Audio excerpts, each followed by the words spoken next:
Okay, we're live streaming. Got it. Turn on my other light so you don't have all that red light space.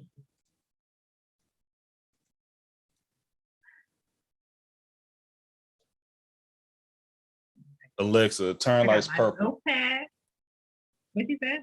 I just told Alexa, turn the lights purple. That's the feeling I'm going with tonight, you know. Purple. For numerous reasons. Red, my color. For numerous reasons. Other light so you don't have all that red light space.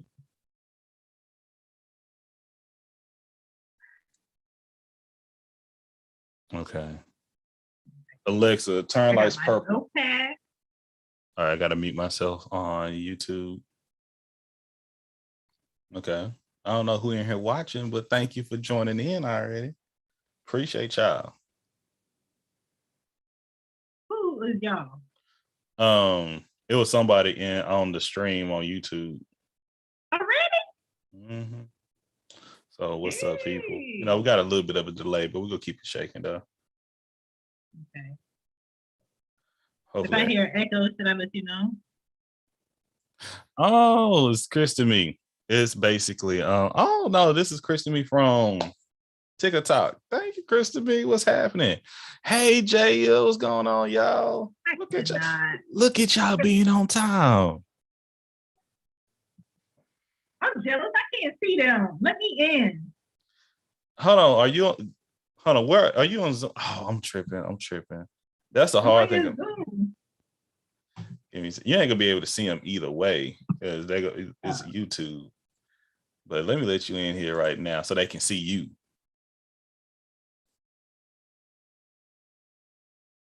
Look at you looking all yellow and chocolate at the same time. You see it? Do you see it? Oh, man. Hello. What do you use to have them things that stick on the wall? Straight pin. I try to use some putty. Some things fell right off. I got some right here, though. Okay, we do have an echo. Where's the echo coming from? How can I take care of this echo? Let's see. We gotta mute either the Zoom. We gotta mute the Zoom. But if we mute the Zoom, hold on.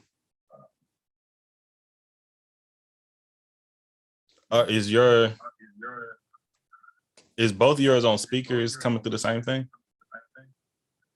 No, I only have the speaker coming through the phone. To the phone. But it's nothing speaker. So the computer speaker is picking this up. Okay. Turn your volume off. Will you be able to? You'll still be able to hear me. Turn the volume on your computer off. So I can hear you on my phone. I don't hear you on my computer. And the echo's gone. And you see? Boom. Hello. That's how we do it. We in it. Perfect. Okay. So what's up, my folks? And YouTube is lagging, but it's okay. So I don't have many moderators. I try to reach out to one of my YouTube moderators earlier. I know she's busy with life, but hey, we're gonna make this happen though. Okay. Look at my calendar over there. Saying, oh. I'm peeping it. Hey. Tonight's episode is not yet sponsored, but we're drinking nothing but black-owned liqueurs. All right. You know. Oh. So tonight we have a little daily on tequila. Shout out to Diddy. I got what you mix drinks with, pineapple juice. I was gonna get some pineapple juice. That's what I was gonna do. But you know, cause we got a little rum. But this is Appleton Estate rum, also black owned. Jamaican rum or Jamaica's up rum. Let's say that. Yeah. Shout out to Joy. I think the last name Shanae, if I can read that correctly. Oh yeah. So hey, this is your culture right here. Okay. Represent it. Okay. So once again, thank y'all for joining. I am Drake of Mr. D713. I'm also joined by the awesome, spectacular, fantastic, wonderful ball of sunshine and talent, Shan from She Gets It Pod. Shan from what page we on bid. Shan. Let me do it. Let me do this roll call. Okay, do your thing. I am Shan. Okay. This is good. You always do roll call for everybody. I am Shan from whoisshan.com.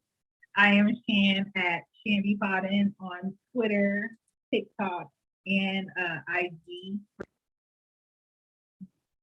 You can find me on several pages in this podcast world. I'm on 5 different podcasts, all under Who Is Shan. Okay. So you have the Real Relationship Report that I do with Dungeon here on Stereo. We will have a show on next Friday. You have Greg from Young Black and Bothered that I do live on Stereo with. That will be a show on Saturday night at 9:30. You have Cozy Room Podcast where I talk about parenting and surviving my children. You have SheGetsIt Pod where I talk about anything that's in my big head, okay? And then you have So What Page We On Big Podcast, which is a on-the-go book club with 3 friends, me, Casey, and Kiki. We met at work and we just like, you know what? To prevent each other from going dumb, we should read more books. So each season is a book that we dissect and all of that. So under there is me in my brain, and I separate what I want to talk about. And I met Drake, not in the flesh yet, but in this podcast game, we are pod fam, okay? If anything goes wrong in my life, Drake has my mother's number, okay? Because you know, you meet good people in podcasting. It's not cookie and negativity, and that's what I like. And everything culture is about bringing people together. That is what Drake is in real life, okay? That is what Drake is when this camera is off. And the show tonight is based on that, you know, building together about this culture and how we gonna keep it together. Now, let me just say, if you feel like it's getting a little rowdy on here, it's not because there's a problem. We're just passionate about what we're talking about. Okay. Yes. So this is love. This is love. We don't argue. We discuss. Okay. This episode came about from our podcast chat that we have on the phone. So it was Baylor, Drake, Gigi in the chat. And I don't even know how it started. It was just like a flood of thoughts. I can tell you how it started. I had an episode then on SheGetsIt podcast called that I am anti-Black History Month. And here we are. Drake had some thoughts. You know, Drake hit the line and was like, "You want to fight?" And I was like, "Let's discuss it." And so the discussion had voice notes. If we could make the discussion be the podcast, the episode, it would be fantastic. It'll be short and to the point, but we hit some good points. Okay. That was a live, that was a live discussion we had. Yes. And so everybody's schedule between Baylor, Drake, and mine and Gigi's is very different. So we were, trying to pick a date to do this. Baylor will probably come in later in the show because he is recording right now. So we're just trying to do this in our separate spaces together, though. So we're gonna have a good show. If you want to leave any comments at the bottom on Stereo, you can. So I can see Stereo, Drake can see YouTube, and we are on Zoom. So we doing a lot for you because it's all love, okay? So any questions, you can come in on Stereo app, download it, it's free, make you a little avatar thing. Or if you want to leave any comments about the show, you can call in. It will be played on the podcast episode when it drops. You can call in at 770-284-8175, and I will play it on the show, and we will answer any questions you have. But we appreciate it. Straight like that. I would say if y'all can come on later, we might do this again at the end of the month. We'll see, because we might have an open forum for everybody here on Zoom. But I'm looking forward to it. But Shan trying to talk about, I don't know where this came from, girl. What? I don't know exactly how it started. I don't know if it was like the episode or was it like a comment I made. No, it was me. I was okay. So Sunday was Super Bowl. Okay, honestly, I ain't been watching a lot of sports. Well, I ain't been watching a lot of football. Because of reasons that we're going to touch on tonight. Respect for our community. And I was like, man, let me go build myself. Let me go to the gym. And I said, when I'm at the gym, that's usually when I listen to my podcast, folks, So I was listening to Mimi with, oh my gosh, Coffee with Curls. And I said, okay, let me hear Shan. And I was like, Shan, I said, I got to catch up. I said, she had one that caught my eye saying how she don't support or don't mess with Black History Month. Now, if y'all know me, Mr. D713 Drake, I do Black History. Like I share Black History all year round, but Black History Month, I go all in, every single day, sharing plethora. Once you got to do it all year, but I'm saying I make sure we focus on us and African American history, Black history, from the African diaspora and things of that nature. But to hear this say, I was like, wait a minute. Okay, I can see that perspective. But then when she started going in on DEI, that's when I was like, now wait a damn minute. Now I was in the gym. I like, what? Dude had to throw the weights off my chest. I'm like, she playing with my money. She don't not only my money, but it's like, I mess with Shan all the time. Okay, Shan is a Gemini. She don't share that. Y'all gotta go listen to the makings of Shan with Everything Culture, and understanding that some things she was saying, that what you were saying, I was like, how do you think we get there? That's what was my main thing. This is like what I like legit trying to do in this work is like, that's how I believe we can get there. Many believe that, but we go touch on it. But that's I was like, how we can continue to educate ourselves from Black history. And I think after you released that episode, I think because we did a snippet about it before, because I saw your snippet and I was talking about it on live on TikTok. And that's why I went over the history of how Black history started. And a lot of people don't even know. Can you tell us? Can you tell us now? Oh, the history. Let me get it. Oh, my phone over here. Let me see. Let me pull it up. I want to remember. Well, you get it together. From what I know, we're gonna get Drake's explanation, but from what I was told, the little bit that I got is I understand that a Black man created Black History Week to acknowledge Black people, correct? Right? And correct. This was in 1926. Okay. Now they gave him the nickname the father of Black history, Carter. It is Carter G. Woodson. Okay. So it was initiated Negro Week. Mm-hmm. And why did they make it Black History Month too? I mean Black History Week. What happened? No, you're gonna tell me that. Okay, go ahead. Go ahead. Say whatever you know that I'm gonna jump in. I don't know the why. You tell me the why. Okay. Basically, he was a professor. He was a historian, and just like what he was saying, they don't talk enough about us in history. And he was like, he was in the Association of the Study of the Negro Life and History, the ASNLH, announced that the second week of February would be Negro History Week. This week was chosen because it coincided with the birthday of Abraham Lincoln and Frederick Douglass. That was on the 12th and the 14th, of February, both in which dates Black communities and celebrated together since the 19th century. So that's the 1800s for my people. It talks about how the DC, they set a board that had teachers come together because they used to celebrate Frederick Douglass' birthday. People don't I don't remember that, but that was something that used to happen. And they used to celebrate. Hell, is that probably what's the old boy name? Because President's Day is coming up soon, and I got to do the history on that as well.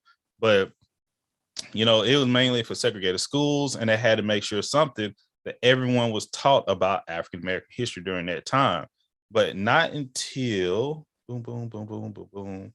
Black History Month was founded in 1970. 52 years, y'all. That's when Black History Month went into effect. And it was proposed by the Black United Students of Kent State University, February 1969. And in Kent State, that was the first place where Black History Month was celebrated. And that was from January 2nd to February 28th. So it's actually longer than a month as well. It started in January. And just like Black people, what day was Black people freed legally? When was Emancipation Proclamation signed and went into effect? Stop quizzing me. I'm giving you some Black history. I've said it before. But you quizzing me. I've said it before. And this is why I love educating each other. That's what we need. Because unfortunately, we don't. I agree. We don't look for it for ourselves. And that's why I say I cannot stop. And I say, because I agree with you in the same sense. I don't want it to be just a month. Everything we all year round. You feel me? That's forever, every day. But we even ourselves don't hold on to this knowledge and information. So I just look at Black History Month as a spotlight. You feel me? We here no matter what. It's here no matter what. But it's a spotlight that's gonna be shined on it. So when you get that spotlight, what you supposed to do? Hey, I'm gonna hype it up. If you put that light on me, I'm about to hype it up. You feel me? I feel like you look at it as a spotlight, and I look at it because 52 years have gone and passed, and we still are in the shortest month of the year getting spotlight. We still have businesses going full throttle in promotion using Blackness to get what they want to get out of it. But then once the 28th of February is over, it's like, okay, push them in the back, let's go on regular programming. And it's what you said, forgotten about a little bit.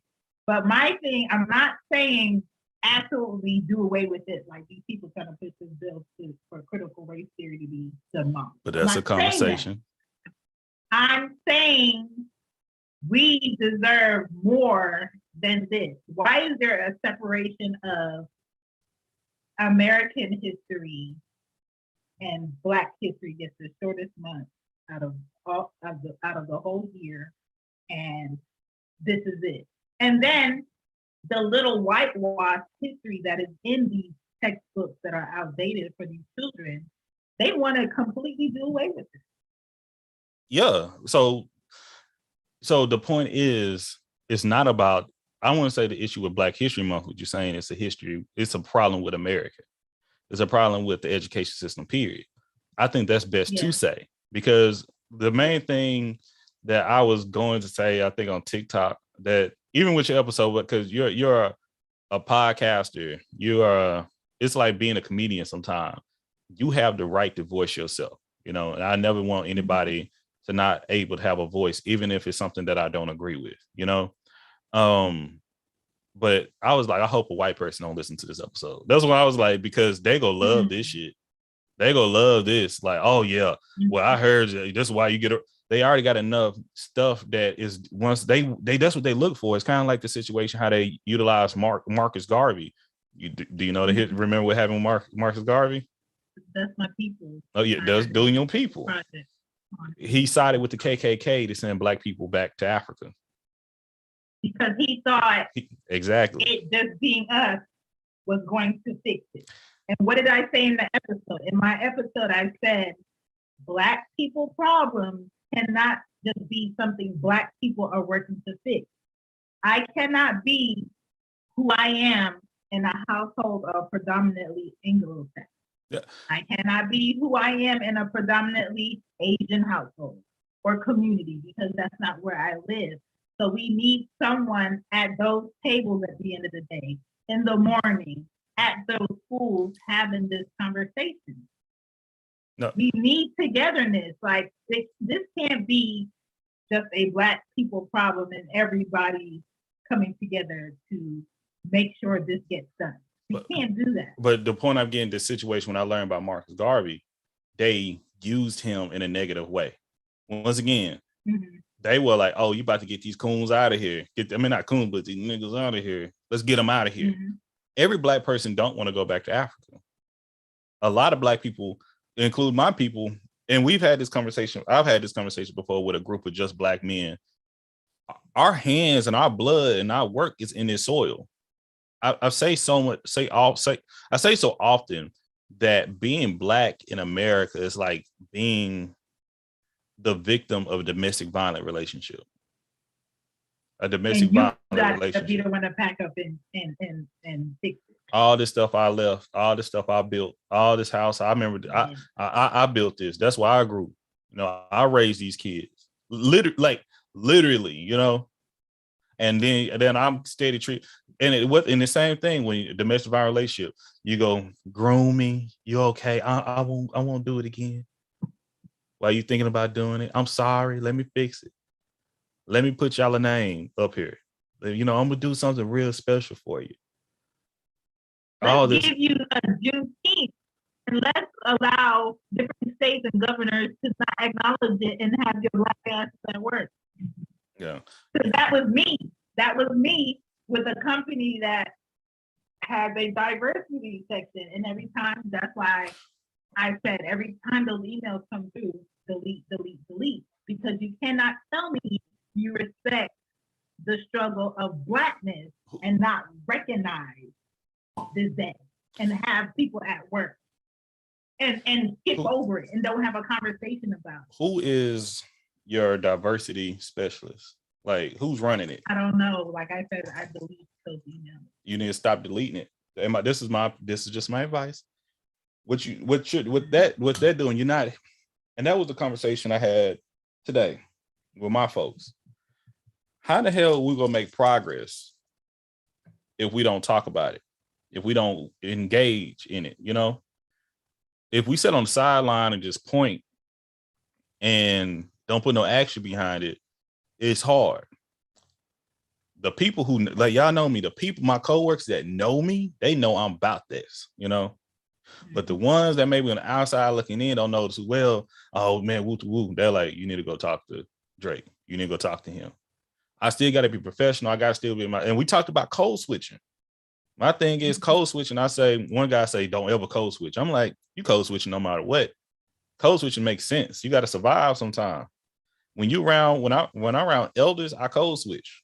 I don't code switch all the time while I white folk, but I know how to speak their lingo. I know how to talk. I know how to get my foot in the door at certain places. I know how to communicate effectively. And it's not all of them, but I know, but the thing is, but I know how to fit in, but I am still me at the end of the day. Like it's something that I just, once again, go back to that survival tactic, you know, and it goes back to America. And a lot of us don't know who our personality and who we really are, you know, our cultures, backgrounds, you know, ethnicity. What does that really look like, you know? So learning history, especially Black history, I believe I'm teaching more Black people than I'm teaching anybody else. Yeah, I'm here to educate everyone. But when Are you happy with that though? Am I happy? It's better than not doing nothing. So it's yeah. So I can say I'm happy. Am I complete? No. Am I absolutely satisfied? No. But if I keep getting to that side of it's not good enough, my thing is I got to keep moving forward. Because it's just like my personal view on it, you know. Because that's why I started Everything Culture. I legit was at work, and we didn't have DEI and all these things. We didn't have DEI and all these things. But hold on, I thought that. Hey, what's going on? See, like this baby right here. I'm looking like what she could be learning in her education over the next, like in her schooling in the American school system. What is she going to be learning? In school, but at the same time, I love the fact that her older sister, you know, she's in second grade and she's virtual school, so she's home with me. That's my coworker, okay? And she asked me last week, what is Black history? And I was like, girl, let me tell you on my lunch. So what did you tell her was Black history? We had a discussion because of you of who created Black history and that it started with a we. And the point of it was to acknowledge what people did that was your skin tone and my skin tone, and where we came from, and all of that good stuff. And it became a month, and it's the month of February, and that's just where Americans acknowledge it. But at the same time, there's way more history that expands past that month that you're probably not going to be taught about in your school. But at the same time, whether it's me or it's your dad, I'll tell you. And that's why it's important to read books. Yes. And there are some books that are hundreds of dollars that have knowledge and history in it about people that look like you and me that they think we're not going to pay for or we're not going to want. And if you don't learn about what happened to a lot of people that look like you and me, because I'm the type of person where maybe it's a movie or a show that is not the truth. But at the same time, when it comes to racism, or she might pass and I'm watching it and she's like, why they treat her like that? Is it because her skin? Is it because this? So are you saying all people that look like that are like that? No. I'm not one of those people that feel like all white people are this. Yeah. All Asian people are this. I'm not this ignorant. Because if you allow that, then you're going to basically tell your children that they were right to feel how they felt about blackness. You can't fight ignorance with ignorance. But at the same time, I teach my kids to recognize character. And I teach my kids the seldom ways where they may make you feel not that great about yourself because your hair is good, because your skin is good. And she watches TikTok. Her sister watches TikTok, YouTube, all of that. And even with them, they have questions about their hair. They have questions about their skin. They want to be pretty, but pretty is displayed to them to look a certain way. So it's always a constant conversation in here. But I also explain to them that Black does not tell you who your family is, where you come from. So that's why on documentation, I do not acknowledge it, because it does not say who I am, who my parents are, who her grandparent is that is multiracial. Like, it does not explain that. It just kind of sums us up. And me and you had a conversation about Blackness, how it's like a library. You walk into a library, you want a book. What kind of book do you want? Mm-hmm. You want the book that's over here that comes from this. Do you want the book that's over here that's this? Blackness is all of that. So when you say Black, it doesn't define anything, and how it's used in American culture is very dismissive. And that's why I don't. So it could be African American History Month. It could be what we could do, African Diaspora History Month. All these things we can go into it. But yeah, it's like a collective of Black. And it's kind of go back to how some people use the N-word. It's like we turn shit into sugar many times in this culture. And that's the truth. And I would say it's, me being a descendant, an American descendant of a slave, I've seen my grandparents make the best out of nothing, and I heard the stories, and I've seen them, and that's something I admire about us, because that's our culture, And so, like, even the word Black, I used to hate being called Black. Okay, I used to hate being called just Black until but at the end of the day, it's songs, it's music, it's it's what I'm like, what I'm talking about when I say it. You know what I mean? I can go into the nitty gritty about what we identify as exactly. That's one thing, absolutely. But if I'm just talking to us and I say we Black, what are that they're supposed to bring some type of connection. And it don't have to be negative. That's the biggest thing. It don't have to be negative. And it's usually not negative. It's just one thing. We have to have some type of union. It's usually, are they, and I'm not Jamaican, it's like, are they Jamaican? That could be something, another identifier. Are they Nigerian? Some people, are they American African or American or African American, whatever the case may be. But see, that's what I explain to my American friends. Yeah. Like, if they go to Jamaica and they're around my family and they ask you, where's your family from? Uh-huh. You can't say DC, because they're gonna be like, so you don't know your roots. I don't. Your family. I Because don't. I know, but when I tell my friends here that, they're just like, but they have to understand. And a lot of people don't, because people who are connected to who they are from different countries feel like it is your duty to know. And to be Black in America, it comes with, people have to have compassion for why. Absolutely agree. And that's why I get this conversation and ask how they were brought up and how the intersection of one another. And that's why I do identify as American descendant of slave, because I have been stripped. And that's why I asked specifically for reparations for my folks, because that is what you did to me and my folks, my family. I don't have that connection. Hell, I could be West African. I don't well to the point of the country I'm from there. I don't know that full detail. But that was meant to be though. Mm-hmm. Same thing with indigenous people native to this land. Hell, this is their land, and some of them don't know what tribes they're from, because it wasn't. And that's going back to other history I'll be bringing up in the future of everything culture. And I talk about year round. Let's talk about how other cultures stripped other cultures, completely don't. Because if we get them to forget who they are, they have to accept us. You feel me?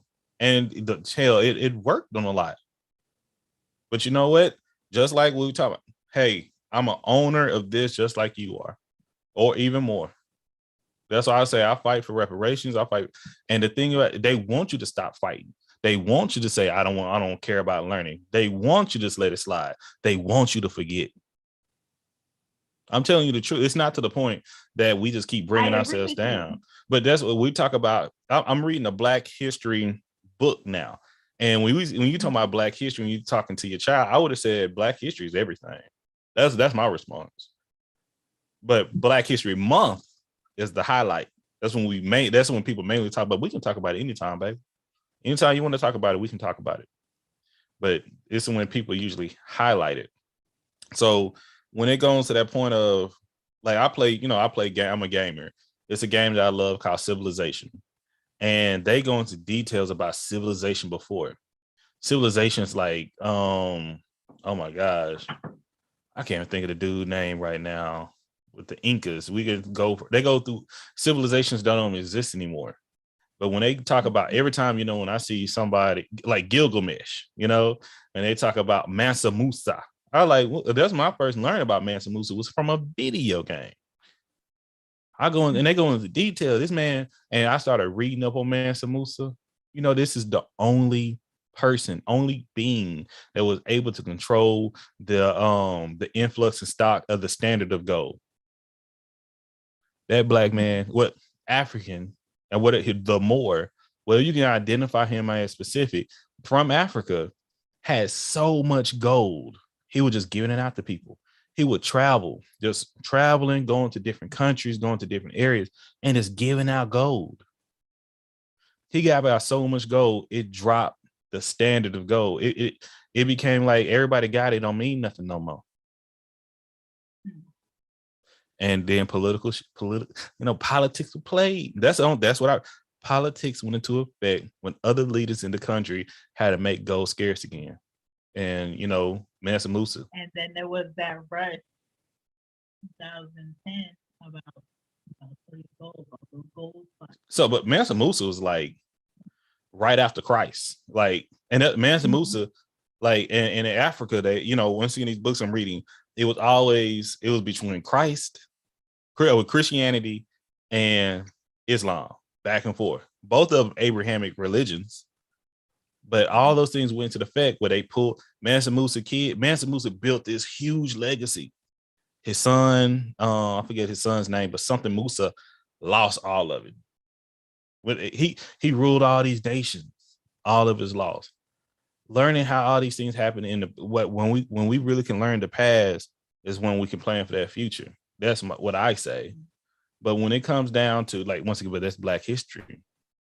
Black history is bigger than just Harriet Tubman. Black history is bigger than just Martin Luther King. Black history bigger than just Malcolm Thank X. you. Black history bigger than just what happened on this land. I talk about the Haitian Revolution. I talk about like things like, oh my God, the abuse that's happened in Jamaica. I talk about what's happening in England. I talk about what happened all over.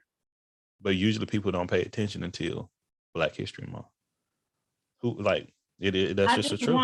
I want more, but my frustration is the cup half full or half empty when it comes to Blackness. I feel like every time February comes around, it's just because I don't see companies going hard for Blackness year round. I see them going hard in February and putting brands forward and giving them spaces in February. And it's just like I want to send out a mass email and say, hey, appreciate the display, but you can do this all year. Like, we don't need a section in an aisle only. Mix it up in the store. Do we see? Do we? Is it convenient sometimes though? They know exactly where I need to go. It is convenient, but just like Black History Month is also convenient, and Black History can't fit in February. If you look at the original how Black History started, everything that's convenient is not good. Everything for Black History actually started. Well, I just read January 2nd, so it was actually 2 months. So how we get back down to one? Somebody probably complained about it. Saying we don't need all that. So let me read a little bit more history. So once again, it started Black History Week from 1926, Black History Week. 1970 in the US, it became Black History Month. United Kingdom, that's when Black History Month was first celebrated in 1987. I was born in 1986, okay? In 1990, that's when Germany started to celebrate Black History Month. In 1995 is when Canada started celebrating Black History Month. In 2010, that's when the Republic of Ireland started celebrating Black History Month. You understand? That's the thing. But before Black History Month was here, when were they celebrating Black anything? So my thing is, it's convenient, it makes them money. So my thing is, it's being convenient, but it's saying own it our own too. That's my biggest thing. Educate our own. Mm-hmm. Like, because going back to the comparison you did to the store, if I've been going to this store, because once again, we are young and we come from different areas. I know in some stores, I remember when Black stuff started going into stores. I remember when we used to have not an aisle, we used to have a damn shelf. Okay. Now, the thing is, it's like, you know how long it took for these, it was this and like 5 bottles of wine, only Black owned in all of Total Wine, Black owned liquors. And I'm educating the dude. Okay, so is it that I'm being ungrateful, or is it that I'm being pessimistic about? I'm being like, hurry it up already about what you're being. Yes, that's what it is. You're being kind of to the point of it should already happen. So fuck it, unless it ain't already here. And I'm like, I want something, damn it. It's like, what you mean? Like, it's like somebody asking, if I can't make this amount of money right after college, I don't want to work at all. Well, okay. It's like this for me. It's like this. It's just like, how many times you gotta sit down at the table and talk about the same thing that's not getting done? I'd rather talk about reparations. Native Americans got reparations. Not right? All of them. Hell no, no. Shit. Hey, once again, shout out to my. We can't talk about all, but just in general. And Native Americans. Like Native Americans. I can't say Native America. Peep game. Okay. If this was your shit, okay, let's skip it. How you in my house? I'm gonna give you the back bathroom. What? Bitch, this whole shit's mine. That's how blackness is in America. You represent our children, but you're not good enough to have your kids here. But you can clean our house, and that's but what I'm you're saying. not good enough. And but that's what I'm saying. Going back to it, it's like, do you keep fighting or you just say fuck it? Which one you want to do? I want to do. Sometimes I want to do both, like I said. Yeah, you said. I'm out here. Once again, I'm out here making progress. Once again, it may not be the progress people like to see, but it's progress. Like I see it, for one little old me, it's progress. I just feel like at this point it's 2022, and I feel like it's very, yes, thank you, man. So is that my question I'm gonna pose for everything? Shout out to everything. What do you want to do and what are you doing? These are questions that this is a legit question on the makings of you now. It's like, what changes you want to see? What changes are you seeing? What changes you want to see in your culture? And what changes are you making in your culture? I want to see more people take pride in themselves. I want to see more families see it as a priority to educate their children and their families instead of, I know we need to do this, but they got OT at work. I got to go get OT. Or I had to work. That's why I didn't do for my kids like the other families did. But you was never not said. You always had this. It's like, I think a lot of our families spend years trying to catch up so their children have the basics. But in those years where they're trying to financially catch up so their children have the basics and have a home, no matter how basic that home or it should be more decent is, make sure they have something. It's either you pick the lifestyle you have to do instead of pouring into your kids, or if you pick pouring into your kids, people look at you as a not so good parent because you're not putting yourself in this place to provide. But when it comes to other cultures, depending on the culture, it's like they have the setup of family unity to allow someone to work, someone to pour in, someone to nurture, a grandmother to do this, a grandfather to do this. Because of displacement, I feel like corporations and companies know if this person wants a promotion and they don't have any help at home and they don't have a partner and we feed them a culture of, oh, I don't need nobody, I can do it myself, then it's either we're going to make them feel guilty about not being here and doing enough, or they're going to choose their children and not have the lifestyle that they feel like they deserve. It's like, why are we always in a position to choose the focus or the value in our lives as a priority and everybody else? It seems like, because I don't know everybody. I was just about to say, like, with me being seems like they have more options of balance. With me being the work that I'm in, it's a lot of people that don't look like us, share our same skin complexion that deal with exactly what you're dealing with.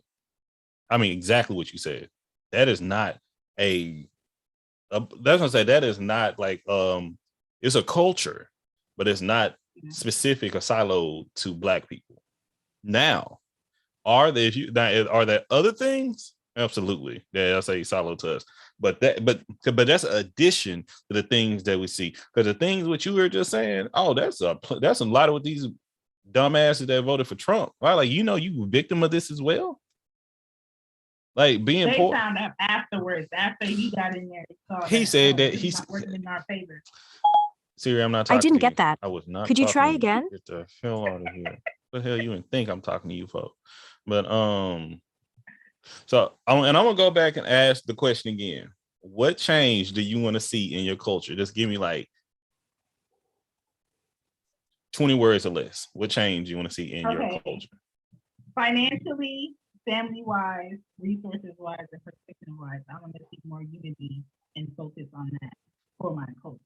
Because I feel like with those core focuses, we're losing because we're all over the place for our own personal agendas of getting ahead. Let's cut it. You cut. I don't want to lose folks. I want to get this. What changes are you making on what you want to see that change? Well, financially, am I where I would like to be? No. Am I consistently working on me? Yes. Do I clock in the morning for a predominantly wealthy company? Yes. Why? Because it has benefits I don't have to come out of pocket for, and it pays my bills. Okay. Do I love it? No. Do I have the knowledge to get it done? Yes. Okay. As soon as I clock out, it's mom mode because my children didn't ask to be here, but it is my duty as a mother and priority to make sure they get my time during the day also. As soon as I get home, it's cooking, it's washing, it's combing hair. And as soon as I'm done cooking with the pots that's in the kitchen, I am here focusing on merch, podcasting, editing, collaborating, and working until 3 a.m. And it's going to be that until my consistency clicks where it needs to click. And eventually the goal is to work for myself. Everything I create to provide for my family, the people around me, and invest in a culture and a community of people who are also not scared to work for themselves. My goal has never been to retire from somebody else's dream. It has always been mine. And love it. First and foremost, love it. So you see what you want in your culture. Are you a representative of what you want to see? And that's what it seems like. If you, and that's how my focus that I work on. The changes I want to see in my culture is me. Continue to build. And it's not, everybody ain't got to be like me though. But I want us to keep moving forward. I want us to keep making progress. And it goes back to a term that you use as unity. I say that all the time. We cannot do it by ourselves. And separation is key. Is to keep us down. It's even when if we go back to history, we go back to the Hebrews dealing with Pharaoh. It was, man, they were outnumbered, easily outnumbered. But guess what he kept saying? As soon as they start to come together, you know what you do? Start something. Get them to fight with one another. Let them fight with one another. Then I'm gonna keep chilling, kicking back. Ain't shit changed, man. It's biblical times. You feel me? Ain't nothing changed. So my thing is, what you doing, I'm supported. But I'm telling you, like T, I was saying earlier in Twitter Spaces, I was already tired this morning. Okay, y'all see I even did my whole TikTok thing. I shout out to Too Sweet 504 and shout out to T.J. Lee, some of the New Orleans representatives, gave me the advice about what's it called, the Dookie Chase, as well as Leah Chase. Mm-hmm. My thing, I did some research. I used LinkedIn, I did neworleans.com, I did history.com, and I just put something together, because boom, I only make really 2 pages, and I try to share all that information. It's a little bit, and I told people, this is just a snippet, but I want you to take the rest and you go look it up. You see something you like, you should go look more into it. If you see some shoes online, guess what you go do? Girl, bro, I gotta go to the Nike app. I gotta go to the sneakers. You do all that research for that. But do you do research for us? So but and that's once again, that's year round. But when it comes down to, like I was saying earlier, I had it was a woman that came on my comment, and once again, I found somebody from New Orleans to talk about this. I said I could talk about all this stuff, but if somebody talking about Tyler, Texas, who's best to talk about Tyler, Texas, hit me up. That's my home. If I know about it, I'm gonna share it. You feel me? But when it came down, a woman got upset because I spelled her name. Well, it said it on Wikipedia and some other places with Leah. YAAH, which that's her birth name, but she referred to go by LEAH, and she was rude about it, And I was like, and I try to come with love. This is another Black person. Well, hey, you from New Orleans, just share it. Tell us about it. Teach me something. This is what we're doing it for. Yeah. She said something else slick back. Well, woo woo woo. Well, you're pulling stuff from this website. Well, you don't know the real hit. I like, ma'am. I just said, your content ain't got no other content other than you trying to show your ass, man. And I ain't even knock you trying to show your dusty booty. But if that's what if you ain't doing nothing to make progress, when I'm doing, shut that shit up. And that's how I feel.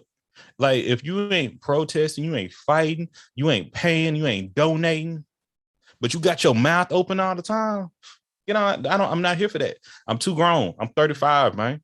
I've been doing this since I was in my 20s. I've been marching, I've been voting, I've been fighting, hands up, and not just talking with here physically. I've been advocating for children. I mentor. And I do it for us. I talk to I have a podcast talking about different cultures to get to know these cultures and get to know me. It's because I'm a representative of Black people. I can't tell you how many women, especially Black women, say, I've never had a Black man treat me the way you treat me. You got me looking at Black men. I'm like, that's a lot of pressure for a nigga. Let me tell you that. It is a lot of pressure. Side note, a week ago, I could count that. I think that was the sixth time a man opened my door in life, and I'm 34. Like, it's going to happen because some of us were taught different. Some of us are still pushing out what's right over what's wrong out here. And I do appreciate everything Culture Podcast for that. Since I met you, you've been consistent in your purpose for your show. But at the same time, for me, I always gravitate to people who can provide knowledge, have knowledge, provide wisdom. And I don't hold knowledge. Any podcaster, any creative that hit any of my DMs on Twitter or IG, I am going to give you all the information I know on what you need if I have it. I don't feel like there's any benefit, no matter who you are, where you come from, to hog information. And with that, when Clubhouse first started and it was that wave of everybody wanting to know who you are, what you do, how do you get into this? And it was also a wave of people trying to figure out, okay, if companies close, how else can I produce or provide income for myself? It was also a wave, a bunch of lying ass motherfuckers too. Listen, a lot of people jumped on podcasting. I must have talked to 4 to 5 different people talking about, is it okay if I get like an hour of your time to talk to you about how you started and what you do and what I need to know? Mm-hmm. Right?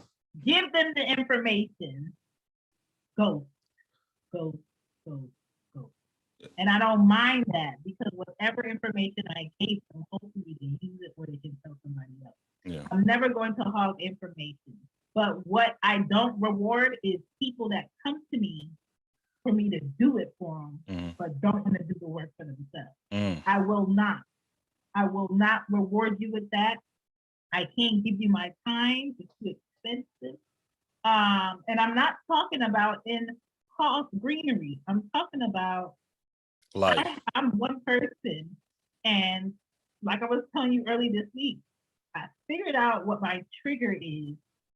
And it's people wanting more of my time that I cannot afford to give. Yeah. I cannot afford to give people more of my time when it's not being invested in the right thing. So when it comes to our culture, it's very important to give knowledge. I've written 3 books where I've given knowledge and my experience and my tips. I just put out a podcast journal to help other creators figure out what they want to do to create. And it's out there, it's available. I promote it. I'm always promoting the show. I'm always promoting other people. I'm always welcoming newness and a new point of view. I don't feel like I always have to agree with people, and that's very important. Now we have all this social media, which is cool to an extent. Yeah. But at the same time, we have these community guidelines that are basically telling people that if you disagree with what's being shown or said, you shouldn't voice it because now you're a voice. And that's why you got to have your own website too. That's what I tell people. I was taught that a long time ago. You can be on social media all you want to, but if something crashes or shut down, or they tired of hearing you talk on their platform, it's a wrap. Right. But when you create your own, they can't do nothing. Like you got to come at the door, and that things could happen because in other countries, like you're not allowed to speak up like this. You know, you're not allowed to shut down. So we got to be aware of that. But and once again, we want to hear more about that podcast journal. But I see we got some chat over here on the YouTubes. So Baylor. No, I see people. Is Baylor in here? Oh man, what we been going that long? He done made it. So what's up, TJ Lee? Once again, Jaya, that she's been on a guest on the show, The Makings of Jaya, expresses that Shan's not wrong, but Black History is all year. Absolutely. TJ Lee hit us with the wow. And TJ Lee expressed once again the YouTube is a little bit lagging, so they're ready to go see this 3 minutes later. So TJ Lee expressed says, "Shit, down here in New Orleans, it used to be if you wanted a drugstore cosmetics, usually talking for Black people, you shop on the opposite side of the city. There wasn't an aisle at all, and I agree with her. You have to go to a Black store that was nowhere near if you didn't live on the Black area. If that." And she said, no, they didn't know something. Let me see. They got put on unattended reservations. Yeah, she was talking about the Native Americans. They got put on unattended reservations that are poor and lacking resources. Have you been to a reservation before? An Indian reservation? No. See, go to one. My girlfriend that I dated in high school, she was half Alabama Shoshana. Dog, like culture and all that was okay. They say they're not lagging. They catching up with us, but she said that like 2 minutes after I said that though. Like, but yeah, it's sad. That's a bit. Some of it's sad, but it's a lot. It's a lot of family. But I don't. And once again, everything I can say from what I saw, I'd rather for someone of a Native or indigenous community come and say it. Instead of me. You feel me? Because that's what's really going to be valuable. Because I don't want to tear them down. I want them to say it. I don't want them. If a white person saying this was going on in the Black communities, shut your motherfucking ass up. I can tell you what's going on in my community. I don't like going on saying what's in your community. You come and say it, what's going on in your community. That's how I feel with everything culture. Let's get the people that experience these things to talk about it. But my job is to bring people together. And TJ Lee again, that's not necessarily true either. A whole lot of folks leave home and go across country away from families. There's no mama and papa to help. Yeah, that too. It's so much how the family dynamic is to the point, but y'all know I'm village first, man. I'm village. Don't get me wrong. I have to pull back. I got it because really I'm God first, and then I'm family, then I'm village. But I believe that's all connected between one another. I want us to support each other's businesses and programs. Yes, y'all supporting everything culture. I think I was asking TJ Lee. Earlier, was somebody that was writing a book or putting a book out, and I'm trying to remember who it was so I can buy that book. Like this hoodie right here. Peep the wrist. Baylorisms, man. Like I keep my folks on where I can support my folks. And do I support it? And I'll pay attention who's supporting who too. If you ain't supporting other folks, I recognize that. I got people in my family that, man, left and right, I give them opportunities to support one way or another. I done supported them, and they don't support other people in the family. But I'm like, okay, I just peep game and keep it moving. But unfortunately, just like a lot of folks do, until they start seeing you got a little bit more shine, you get a little bit more attention now. Oh, now I want to get you. I like if you go once again, season 1 would be locked. Season 1 and 2 would be locked away under Patreon soon. But if you listen to the first season, me and shout out to my my guy, my brother, best friend, G Jack, previous co-host and creator. What you know, I say creator of this thought and this process of everything culture. The main thing I kept saying, this is God given, this is God made, trust the process. It's not going to pop overnight. And that's what we was talking about earlier with Greg, and I wasn't able to say, but I've been saying this wasn't going to happen overnight. Been saying that. But when it happens, it's me. I don't have no patience. What's up, Greg? is he in here? Oh, what's happening? We got a message. You want to play? That is Greg. What's happening, man? I'm love. Come in. I don't want showtime, Shan. That's not what I want. I want them breasts. That's a squirrel. So basically, Greg was saying they couldn't find the show. They had to go under Drake. So if you're on stereo and you want to come to the show, find Drake from Everything Culture and it will pop in. I don't know what is this show. Is it because I got in here first? I don't know. My bad. It shouldn't be. I thought I followed Greg already. But Greg's in here. Oh, what's up, Greg? What's up, Baylor? What's up, Jalal? Thank y'all for joining us. Thank you for everybody on YouTube. Huddle TJ unnecessary. I like for our community to start offering each other more grace as well. Where to speak on it, TJ Lee. What'd she say? She said she just want to start our community to start offering each other more grace as well. Absolutely agree. We are hard. Hold on. And we're going to talk about that, TJ Lee. We're absolutely going to talk about that. But once again, if you're listening to us on YouTube, y'all make sure to share this. Y'all make sure to tell your people, hey, Everything Culture and She Gets It Pod is live on YouTube right now. Share it on hit that like button. You know, boom. That's support right there. That's free. That's free, baby. But we're on YouTube, okay. Everything Culture. But the thing is, I know if you get, and I was part of this. I was guilty. I was guilty. I am not perfect, okay? Once again, I've been a Twitter menace, before in the past. I wasn't too much of a menace, but I cracked when how some of us get, we start cracking jokes, and jokes come, you feel me? The night, I can't remember, it wasn't an MTV Awards, but it was some award show. Miguel, record award winning. Was that when he kicked somebody? When he leg dropped somebody. Let me tell you, I still got that video in my phone. Okay. I still got so many different memes of him coming out he's on the top rope. He's coming. Wow. You feel me? They roasted that man about for 48 hours and I was part of it. On his ass, on his head, man. Black people. The people that he supported. The people, they're like, he got a little something in him, but he black, he got us, he Afro, whatever. But hey, that's part of just like we saw we see on Twitter and we see on other things. When it's drama, we go in, we go, we like piranha. We like piranha. I'm so anti-drama that I like my phone dry. Shut up, Trent. Shut up. I'm gonna cut you off right there. You say you anti-drama. You are pro-trauma though. Like Shan sends me I already know when Shan, when I get on TikTok, I'll scroll Shan, one thing I love, no matter how many notifications I get on TikTok, I be thinking, how many of these are from Shan though? Shan, I remember one night Shan sent me 40 videos. I like, goddamn Shan.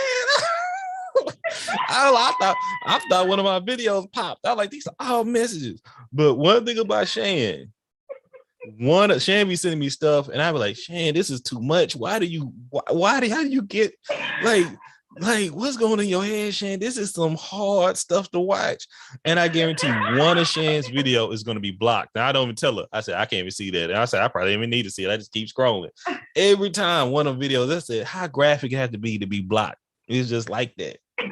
You may not you may not like drama, but that trauma. I don't like gossip drama. I don't like drama to the point where, oh my God, they broke up and they lost a kid and I'm not in that. The shade room. Yeah. Unnecessary.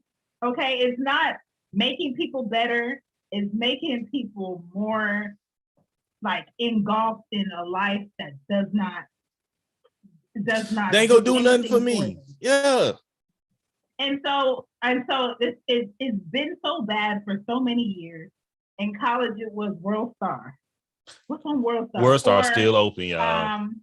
Hotmess.com. I don't know if you I remember hotmess.com. Damn, now that's a throwback right there. Listen, so my thing is like, it's become so bad and so popular that now it's marketing. Now it have the drama this week because you're having a movie come out Friday. Have the drama this week because your documentary is dropping Wednesday. Have the drama this week so we can drop this album and get traction. And it's doing numbers and it works for them, but at the same time, at the detriment of who? No, you're absolutely correct. You're absolutely correct. It's so bad.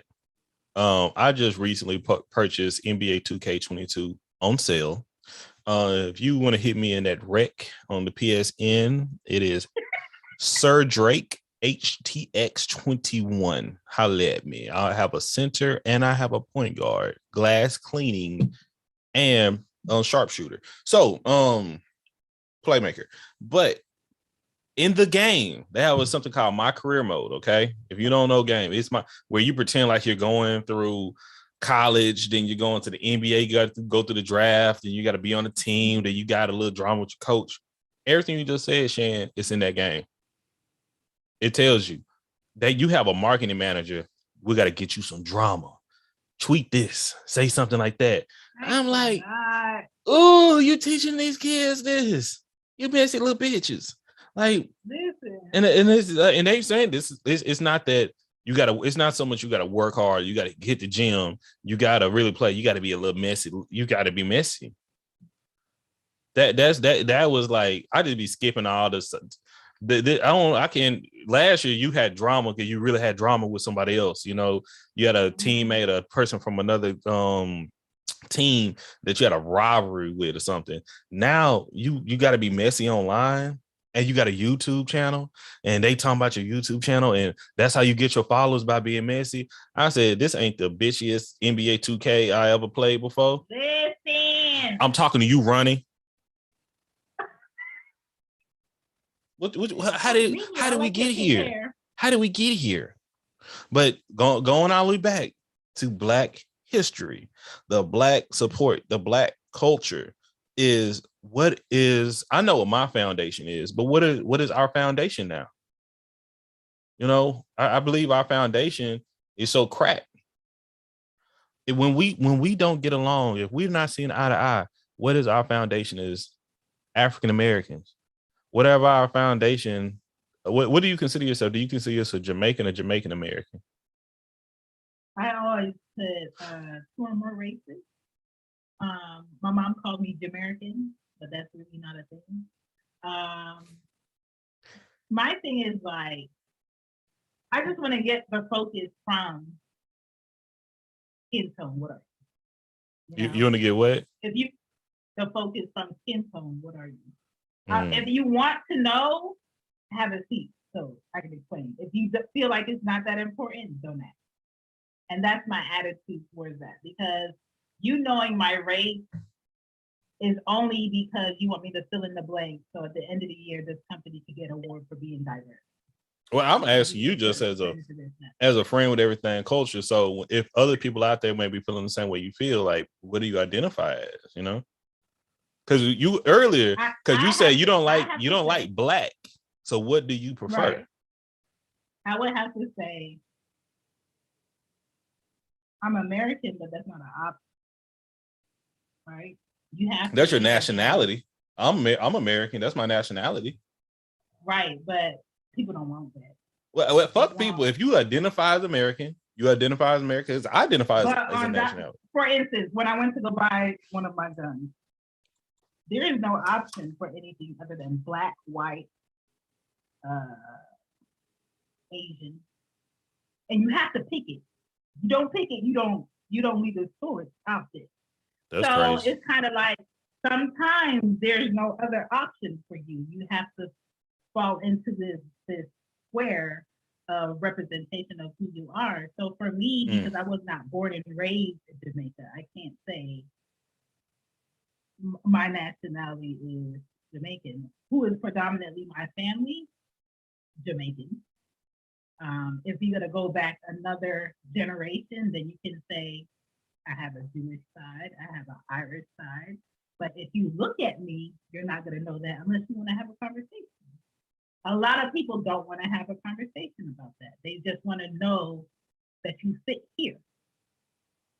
So that's why it's very important for me when it comes to my kids to have a conversation about it, because don't let anybody dismiss you into being just.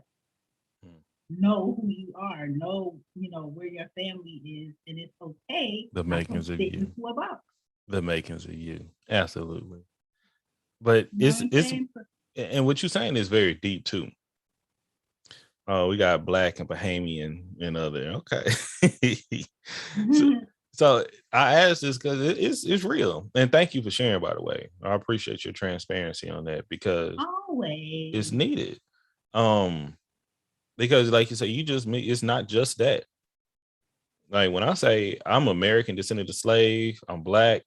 I have, even though people want to talk shit, I actually have Native blood in my, I have a great grandmother, my mother's father's mother, pictures. We don't have the paperwork, but that's a conversation for another day. There's a guy on TikTok said, the guy on TikTok that has the paperwork for who his grandparents are, and he found out that on the plantation at the time when his great grandfather was a slave, they made him procreate with his daughter to make more slaves. And he was finding that out while on TikTok. But welcome to Black history. That's the point. A lot of people don't like. That's the thing. Black history ain't pretty. That's when some people say they tired of seeing these slave movies. Another one. I'm like, that lot. So, is it a drama? Is it a dramatization or is it historical? I love the biographies about the shit. It's hard to watch. I want to see more, but I'm tired of the same story. Yeah. So one thing I will say, y'all can fight me once again. I need. See, we got y'all send y'all messages in. We appreciate the comments. We love the interaction. But let me tell y'all something. If y'all watch any movie that I would say that I loved, my wife and I went to go watch it in a theater. Shout out to Mrs. D713. Was Harriet. Boy, I know there's some drama behind that because the actress, she is not African American, and that's a whole other conversation. But the thing is, when I say that movie helped me out a lot with not like being a little bit easier on my peers, because before I started really, was I doing a podcast then? I may just started. I used to be like super, if you Black and you ain't supporting Black people, it's fuck you, dog. It was like, I ain't have no passion for you, man. If you ain't supporting Kaepernick, you ain't going for that knee, man, you ain't shit to me in my heart. I used to be real hard. But not after watching that film and seeing how Harriet was a badass individual. Like, it's so much that Harriet Tubman's done that they don't talk about it. It's ridiculous, Seriously. And it got to the point where, but watching it, I'm a God-fearing, I'm a Christian. And Bailey's about to join us. So all these things, I'm that, you feel me? And when she, oh my God, side note, pause that. People like she had a concussion.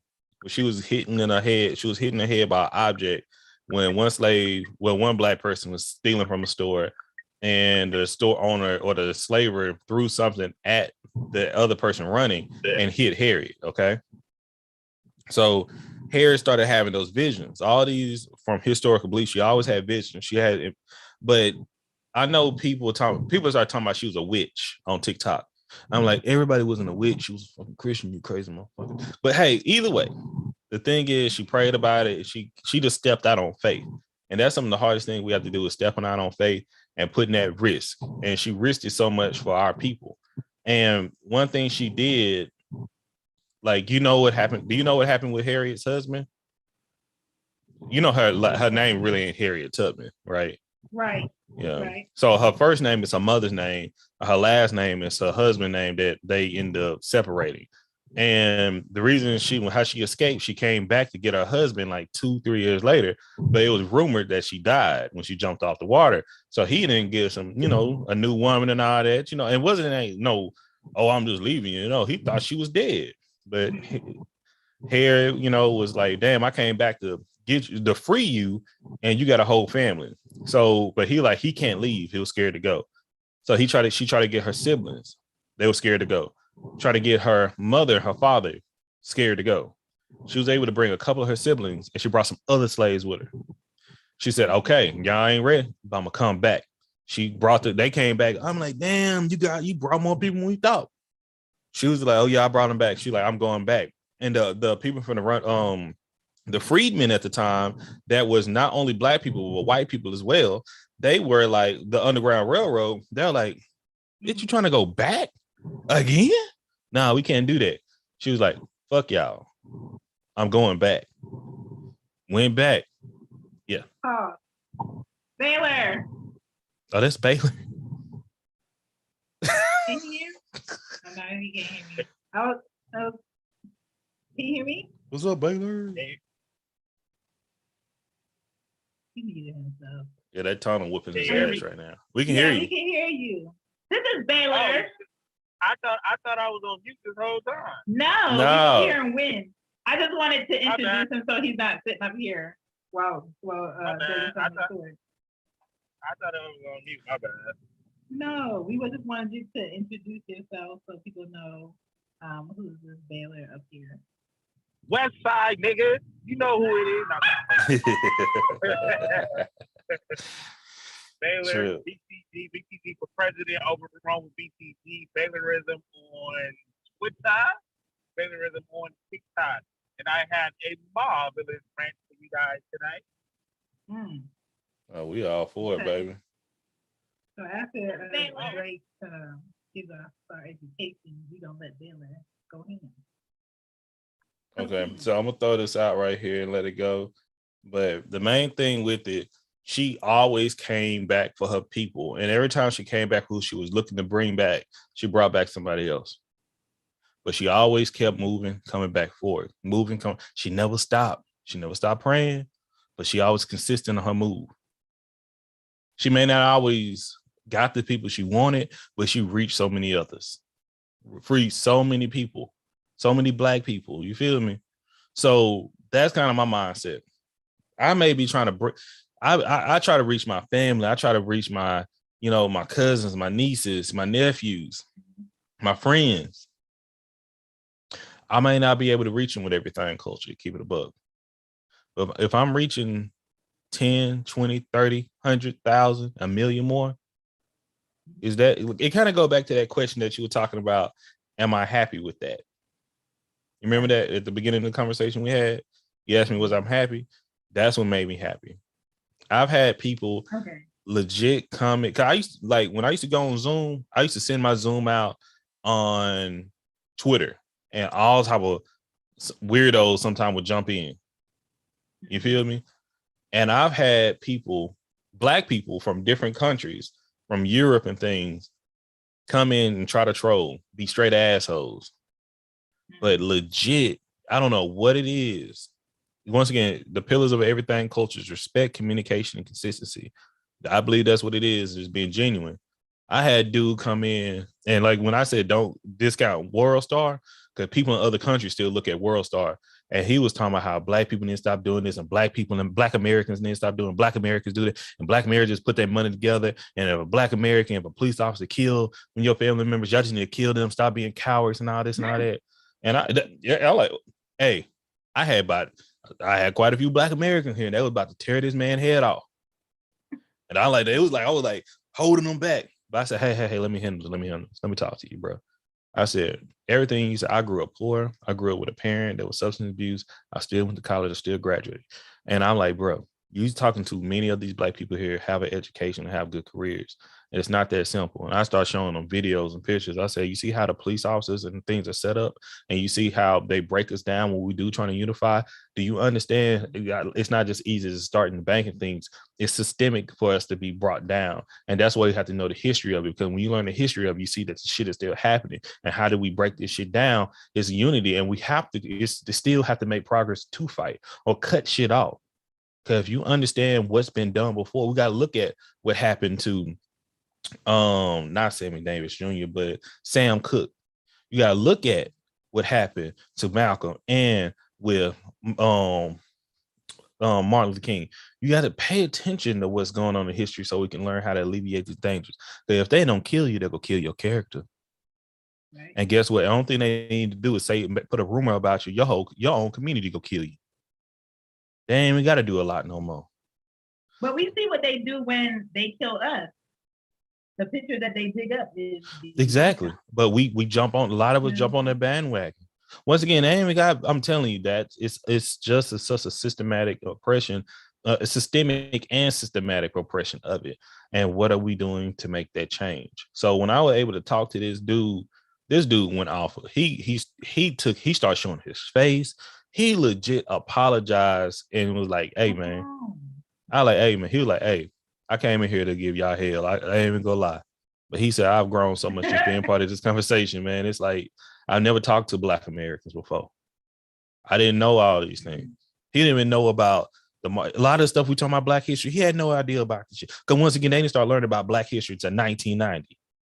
African American, the accomplishments, we are the most, and I say it on everything culture, African Americans, Black people that come from slavery here on this soil are the most influential motherfuckers on this earth. Tell me something different. You tell me another artist bigger than Beyonce, Stevie Wonder, Jay-Z, Michael Jackson, Quincy Jones, Ray Charles. Tell me something that we haven't influenced. And tell me we ain't the most disrespected community and culture on this earth as well. Worldwide. That's where I'm at. We're the most exploited. And that's the point. Companies billions of dollars and still at the end of the day struggle with understanding our work and our contributions. Because it was systematically, it was meant to be that way. Right.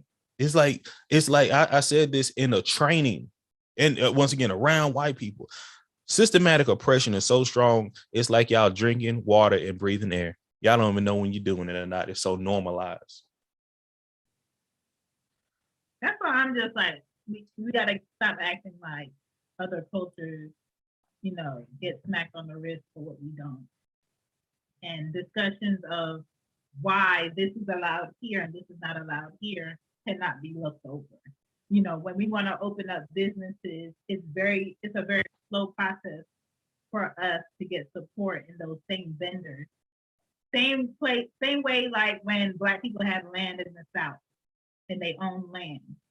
Once they saw that they couldn't take our land, they made join forces with the bank and said, okay, how can we lag their loan for their crops? So by the time they released their loans in smaller amounts of what they needed for their crops, they couldn't make the money to pay for what they needed to. They couldn't pay their mortgages. So then their mortgages went in foreclosure. And if you check out a great podcast called 1619. I love 1619. They only got like 3-4 episodes though. But it's so good. And it will give somebody with no understanding by the end of it. And that's why it's very important. And that's why so many people were against 1619 from being taught to high schoolers and middle schoolers, because these are the things that they don't want you to know. They want you to think that you're just lazy. That's what yes. You can't do. They want you to think that you're not working hard enough why you can't reach this level. And you have to understand the whys and why we couldn't to understand where we're at.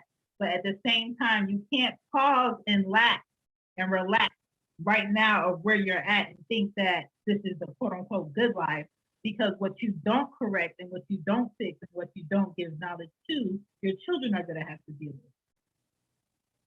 Mm-hmm. And checking the comments out, Jaya Express, she got to go watch the Harriet movie now and do some extra research, because the last time she did research on Harriet Tubman, she was in elementary school. And there's been several Black History Months since elementary school. Do you feel me? That's what I'm saying. That's my thing. If we get a highlight, going back to that, if we get a highlight on our month, if any other fucking time, I'm gonna take advantage of it. If once again, if a podcast network, if Spotify hit me up, hey, you got an hour, we're gonna give you a spotlight to sell your everything culture. What you think I'm gonna do? Should I be like, you should give me all year? Duh. No shit. Duh. No, you're gonna do the best of what you got, like Mariah. Let me clear this microphone. Let me try to give y'all some ASMR at the same time. Let me try to, do I need to spot this up and put a little bit more oil and jamba juice in this shit? Let me try to say, hey, I'm gonna shout my people out when I'm doing it too. I'm gonna put that spotlight on. But you tap dancing for them white folks. The history of tap dancing. I was doing this shit either way, motherfucker. That's where I'm just like, it's not tap dancing if that's what you were doing in that. I'm doing it either way. So now I'm getting it, and now I'm coming back and I'm feeding. You don't want to accept it, but so you go turn this away. So once somebody got to sacrifice, and that's the thing, if you look at history, somebody gonna have to sacrifice to come and bring it back to your people. Now, and the thing about it, now I can steal it. I can rock. I see Black people steal from other Black people and then try to say I support the community. No, you don't. Yeah. When we start bringing it, when you had a conversation on another one of your shows following, talking about priorities. People ain't ready to hear that, Shan. Financial shortness. For your financial shit, people ain't ready to hear that. That's some shit people ain't ready to hear either. It's like when I keep trying to have discussions of life insurance. With my kid's dad. They don't want to have that conversation. Don't. I ain't even try to think about dying. Nah, you don't think about investing your money into your well-being. You remember yesterday when y'all was like, they were in the group text and they thought something was wrong. When I was like, just in case something happens, give me my mom's number. Because I feel like social media gives too many people the illusion of all this access and closeness. And the reality is, if you can't drive to this person's house and you're not close, and you don't know this person's loved ones, how would you know if they are no longer here with us in the physical? Are you going to wait for a post that's never coming? Are you going to wait for the news to say, you know what, yesterday this such and such person died? Do you know them? It's not happening. I deal with people in their policies every day, and it's not happening. Okay. So it's very important for me to prepare for what can happen, because life is happening whether we like it or not. Absolutely. And so with my preparing mindset, out of all of my mother's children, there's 5 of us. I'm the youngest and I'm the only girl. She talks to me about what she wants when she passed. She talks to me about her life insurance. She talks to me about where her policies are and what companies it's with. And I have that paperwork. My brothers don't want to have that conversation, and they're all older than me. So it's this, let's stop acting like everything is forever. Let's prepare for it, because the reality is with technology, we've become lazy and disconnected and have the illusion of connection. Mm-hmm. So right now, if you did not have your cell phone, how many numbers do you know by heart? Oh, shit. Of the people. By heart, I know the time, 911, my wife, my 2 aunties. Yeah, I know more addresses than I know phone numbers to keep your buck with you. I don't. I know. I don't even know my mom's number by heart. Oh no, I know 2 people's number by heart. That's it. No, I got some numbers that I never forget. The reason I say that is we have to stop acting like convenience is always a pro, because it's not. But one thing one thing I took when you did that is that you trust us. That's how I took it. You know, a lot of people don't have people they trust. You guys. And that meant a lot to me because one is a lot of people don't have people they can trust in real life, virtually no matter what. And teacher Lee said, "How come we don't trust each other if that's inside the network?" What happened? I said, "How come we don't trust each other enough inside the network?" Because one, I'm fine with starting a network. That's always there. We link up, we do this, but the thing is, we have to learn how to do it. Fine. But that's my point, though. Yeah. Where is the baby step? Well, the baby step's right here. We just had a discussion about it last week. Yeah, but we've had this discussion for a couple of years now. Mm-hmm. The net. My thing is this. If we're gonna talk about moving forward with the culture, I'm not gonna lie to you. It might sound a little Jay-Z, but I'm tired of talking about the past. Like, what are we gonna do about going forward?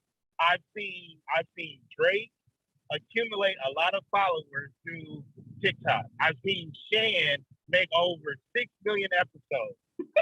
Right? Yeah. I've sold a plethora of hoodies, crew necks, and t-shirts. I've seen Greg go into various different rooms and come out with either come out with information or come up with great show concepts.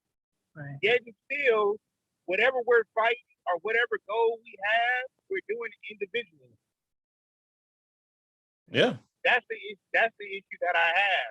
I don't give a shit about support. I don't care if you niggas buying sweater from me anymore. I want to know if we can build something together. Nigga, I want to I can do that shit by myself. I can go get hoodies and t-shirts and do that shit by myself all day. I don't care about that shit. I'm talking about what can we build together. No, okay. And I don't care how slow it. I don't care how slow it takes. It don't have to be leaps and bounds. It can be steps. Yo, come up with a name. If it takes a month to come up with a goddamn name, then it takes a month.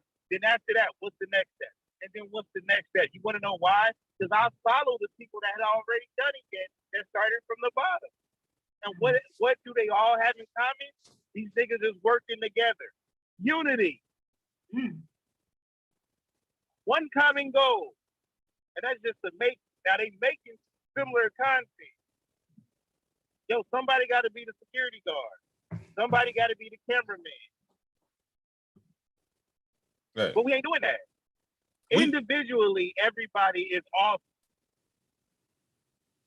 But we failed to put on our costume and unite to do that shit together. We keep talking about it. Yeah, we talked about it last week. Or we talked about it a couple of days ago. That's all we did was talk about it. And then that shit just fades away and then go back doing the same thing. And the only reason why I'm going off on a rant like this is because it seems like I'm the only one that ever proposed. And it ain't just y'all. I go through this rant. I had to verbally ask. I gave my personal group chat, my friends that I've been on over 20, 25 years. Why the fuck we ain't started no business together? Then I had to check myself. We got families, we got kids, and you know what? Everybody's not gonna have the same personal goal. Well, I'm tired of hearing niggas talking about working a 9-to-5 thing. Don't start talking to me about, nigga, I'm tired of waking up, I'm tired of working for another man's dream, but you ain't put shit together with me. And I don't want to be the one doing all the lead work. I don't want to be there's got to be someone, we all can do a different job. That's what I'm saying. Work on a common thing. And let's do it. So, and that's the thing, put it to the side, because we all got our special talents and traits. You feel me? We do. We like the fucking Avengers, okay? Hell, I could be the Hulk. Shan, Black Widow. Baylor, Captain America, but on the West Coast. No, we're not doing that. I think Captain America is racist. I think hey, man, it could be a good fit. You're not going to be. I'll be Captain African American, okay? But so the thing is, I'm getting at, because we got like, for instance, Baylor, firsthand. How many times I tell, hey, look what I'm wearing right now, bruh. Pete. You say, hold on. Let me That's finish all- this. that's Let me all finish good. this. Let me finish this. How many times I done and I don't pressure you. Man, shot you. But I'm like, man, if I can get these made or just with the brand we having, that is going to be in. That's networking right there, and that's part of us. And I know podcasting one, but this is part of it. The branding. I have a site. Shan have a site. How much money we spending on them bullshit ass? How much money are we really coming from them sites, Shan? We get like $3, $4, $5 fucking dollars from that shit. You know? But if I can give my money straight to Baylor and I cut that overhead, whatever it's taking may be, shit, I would definitely do that. But this shit gonna be work. Going back to the editing, you know, I do everything for Everything Culture. But if it's to the point that, hey man, if we get somebody that come on our team, somebody out of school, I'm working on everything you saying, Baylor. I'm working on doing my shit myself. But if I can bring, and when I say myself, I'm already reaching out to colleges. Kids are interns. I can write you a letter of recommendation. I got another point, but if I can do this with y'all, absolutely. Somebody that come in can do all our shit, and we support, start a career. And when money start coming, Shan is like, man, Shan listened to my damn episode, and I listen to my episodes. You feel me? Shan share my shit more than I share my shit. This shit, man, because I be busy. I don't have nobody to share my shit. I don't have nobody to shit. So I'm all supportive of that. But I know my talents is for whatever the Lord blessed me with, because once again, Everything Culture is prayed over. And when I think God put y'all in my life for this and to have conversations like these for what just may need. But when I tell you, what's up, Leah? Oh man, yeah. We've been all over on Twitter and TikTok. Like that's what Leah would take up space and Leah would champions discourse. Like, but when I tell you, if we want to do that, we can do it. But my main thing, like this past year, I was supposed to come out with season 4 probably in December or some shit. I was going through a lot of shit, a whole lot of shit. But you know what? When Shan, she like, man, she edits, she markets like a motherfucker. Yeah. If Shan like was that, if we all can get to the point, Leah just said it, stay supporting. It's everybody. But if Shan got to that point, like, hey, that is her thing. We have our episodes. We still can do ours 4 or 5 different. We share at the same time. But if Shan, she need edit, hey, we got the edit Shan. We go to music in. We put this in. If we start lifting in different areas for each other, I think we'll be unstoppable. I absolutely believe that. My main focus with that is if we came together and unified, can what we do together still make room for what's already on our plate separately? But I think we got. I think you gotta sit at the table and talk about our individual goals.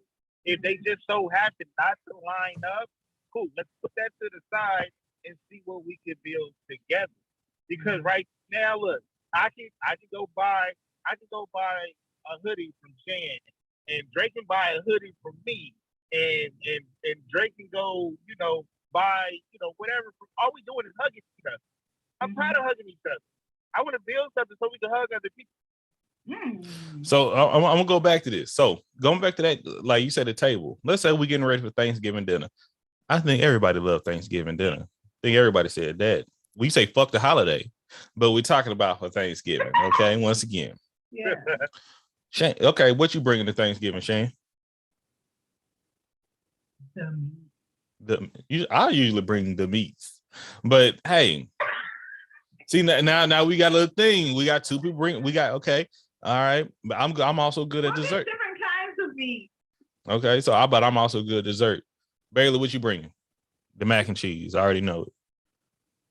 Mac and cheese and the peach cobbler. And the peach cobbler, okay. But I said I was bringing desserts. Now you don't see how we stepping on each other's toes now. We can ask Leah what you bring. No, we not. Listen, I'll bring a peach cobbler and you gonna bring something else. But hear me out. I am humble. I'm humble enough to say, yo, if you want to bring the peach cobbler, nigga, I'll bring a red velvet. It's that simple. But then but the point I'm getting at, we all need to bring something to this table to make this dinner. Okay. And the thing is, we don't want to do, because the question that was proposed was take some things off our plate who's going to wash dishes then? You know, who's going to set the tables? I watch this with my hands still. Me too. Who's going to watch the kids? TJ Lee, she bringing the shit talking to the greens. Shan got the oxtails. I'm bringing the spades, you know, whipping everybody at. But all in all being said, what are our responsibilities when we come to a team, you know? And when I say response, no, go ahead. I was gonna say, let's just sit down and talk about the responsibility. Yeah, and I'm all for that. We can come up with so many obstacles. We just got to sit down and talk about how we're gonna tackle it. I'm all for that. How this train moves, as long as this motherfucker start moving. And once again, this is the network. That means we still got our stuff going on. Who's good at, like Shan's marketing? Boom, putting things out. Who's good at, like, once again, me captivate. If I gotta be the one, hey, check us out here, talk to us here, because once again, my verbiage is really my key and point. You know, and once again, when y'all come in, I'll be damn I don't shout at all my folks that come through. Yeah, and that's what we do. Bring it in, and once again, we still can do our stuff separately, but we have to find locations. It is possible. Then the money being put behind it. My thing is, I'm steady saving with everything culture. Then I'm steady putting in. This is something that I'm like really trying to focus on, and that's just everything culture. But everything, that's why I know. But you know, Drake Diversity Services, you know, everything culture is under that. But whenever I can move that anywhere. But my main thing is really educating folks. But when it comes back to everything at the end of it all, if we link up, I'm all for it. But like I said, let's sit down and let's converse about it, and let's get an understanding. But you said it earlier. You said we're the Avengers, right? Mm-hmm. The one thing that they all have in common is that they all have their own moves. But them niggas come together when they need to come together. So you can still do your own thing. No, absolutely. Together. But the thing is, everybody do their own thing. And that's the highlight. And we got to figure out what is our own thing so we can, like, the Hulk was, you know, the muscle. You know, Captain America was the planner. You know, if you believe it or not. Same thing but at the same time, Iron Man was also, he looked at more the leader. He the one brought everybody together. You know, he was the more of the organizer, and Captain America was more of the leader. And I'm big on, before these things, we got to work cohesively. And so far, we've been linking up, having good conversations, great episodes. Because I keep saying, I said it at the beginning of this, when shit pops. I've been saying this since day one of everything culture. Verbatim, when this shit pop, this shit go pop. I've seen it happen on TikTok. My shit, and people get mad at TikTok. I was like, do y'all understand? Like, my shit just went from 600 people to 20,000 people within a week. Like, I legit I know how to get there. Honestly, I just kind of scared of, like, damn, the shit is a lot to work and have a 9-to-5. This shit is work and have a wife. And I'm studying. You got a good man. Yeah. You said got a wife. You got me on that one. But look, you gotta. What do you say? You got the message. You got the message. Everybody got the message. You know what I mean? Everybody has a charisma. But I think everybody, and you got a good niche though. Like, you know how to grab someone's attention with a certain subject, as well as Shan. Me myself, I just like to talk about experiences and journey and things like that. And I like to create with my hands. I love to create with my hands. I think we could put this all together somehow. The thing is, I don't want y'all to go away from y'all separate goals. My goal is for us to be recognized as one network, but still as individuals. So when they see Drake represents us in the street. They see Shan, she still represents us in the street. Vice versa. You know what I mean? But right now they look at it like, yo, no, these cats rock together, but they not together. That's how I look at it. Yeah. For me, let's go. What do Drake do? What do Drake do in the streets? What do he do? Represent. What do he do? Well, Drake. Drake be falling down steps. Hey, My thing when it comes to like us coming together, I have no problem with that, and I respect both of your work ethic. Common goal is always numero uno, okay, and everything. So third grade, something that was introduced to me that I never let go. I use it all the time whenever I'm brainstorming shit. Is a web, and it's going to take a web with a common focus and delegating titles for things to get done. Now, what that focus is, we don't know as of today, but tomorrow we can figure what that thing is out like. But at the same time, I know me. I know whatever I'm doing consistently as a project, it cannot lack due to adding on projects. Just like I don't want anything for Baylor to lack because he's adding on projects. I don't want anything for Drake to lack because he's adding on a project. So finding what's best for each of us can create this network to grow where it used to grow. It can happen. What it is, we don't know yet, but it is possible. Now, when it comes to as a Black culture, where people struggle with the unity and togetherness is because there is a lack of trust. We have that already. I trust y'all, okay? But everybody else in society, we see it every year over and over again where people get to a certain point, they have certain resources and they lack the trust, which makes them want to build separately, and we end up getting back to where we started, like they would say. It's going to take a lot of togetherness in order to move the mountain where it needs to be moved. absolutely agree. A quick chat. True that, but be a beacon. Communication got to be working. You have the answer to call. Absolutely agree, TJ. Leah, that communication has to build community. Everybody want to eat, but not everybody knows how to cook. Absolutely. And teachers do that part. But as been said, you know how to cook. You know how to do something. That's the big thing about community. I got a cousin that can cook. I got a cousin that can't. You can bring the liquor in the plates like Jaya said she gonna make, you know. That's the thing. And everybody, and my big, when everybody put in, everybody can get results out. You know, I'm all for it. Once again, gathering, leading, communicating. Hell, Black horror humor is an example.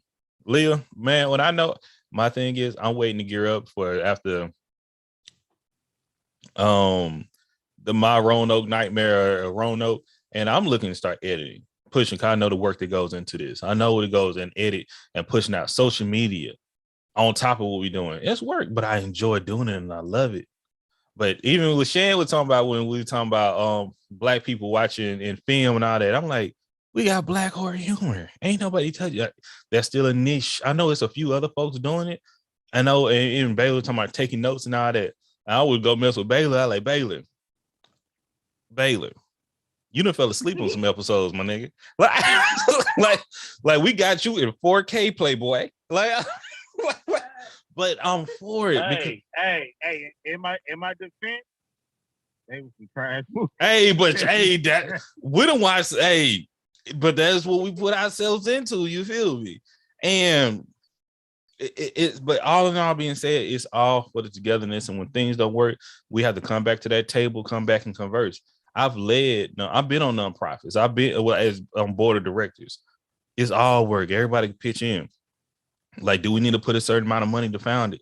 Do we need to find people? Are we gonna pick up other networks? I mean, other podcasts, because other podcasts will want to rock with us. When they see it, when I'm telling everything culture, when they see us, just keep doing your work. People will come. They will come. Shane, they will come. Baylor, they will come. Leah, they will come. You feel me? They will come.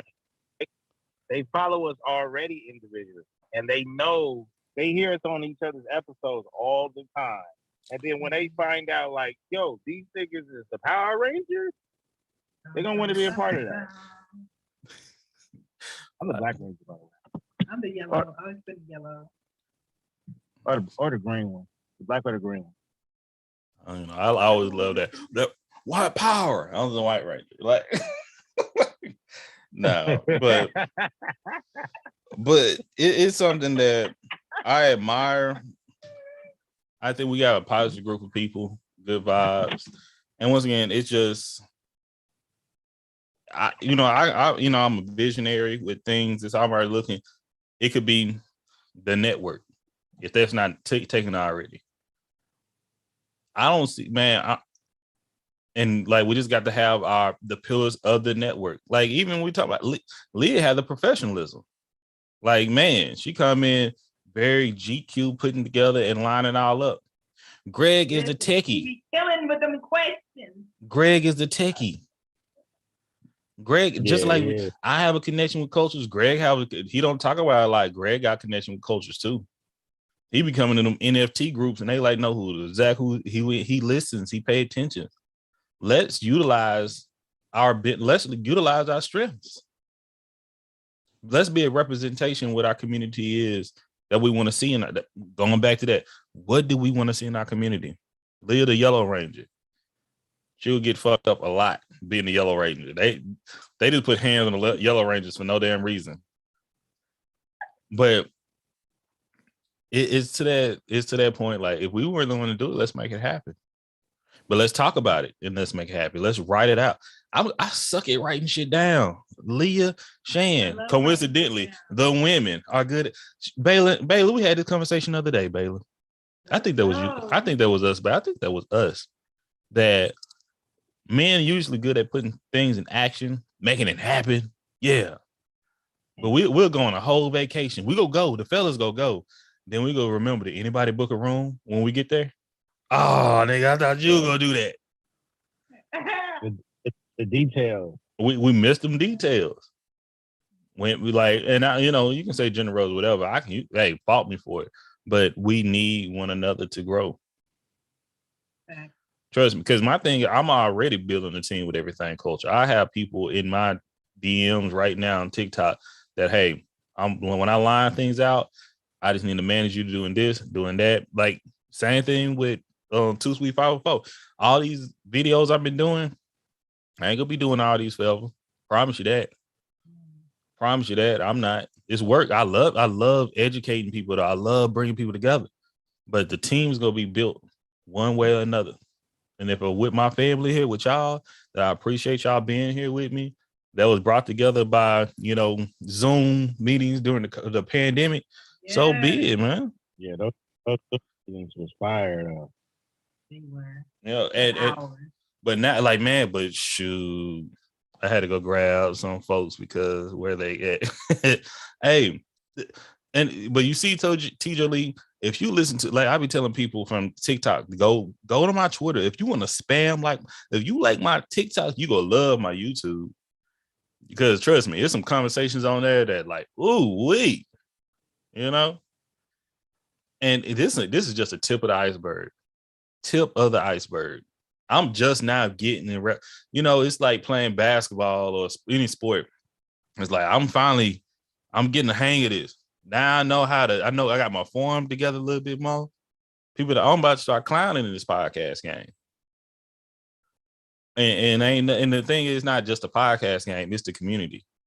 It's like I'm in Seattle, people know me, they're legit, and I get this, and when I come back to Houston, it's gonna be unstoppable.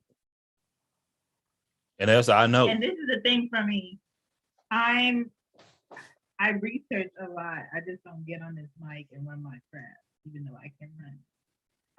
I research a lot, and I'm always looking for the new, and I'm always looking for the why. Why are they doing so great? What are they doing that I can learn from? All of this, right? But at the same time, I'm tired of lists of podcasters, whether it's top 20, top 100, top this, and I don't see anybody that looks like me. I don't see anybody that's been doing this for 2+ years. I don't see anybody that's been doing this for 5+ years. I don't see anybody that consistently in my feed, consistently putting out this, that, videos, all of this.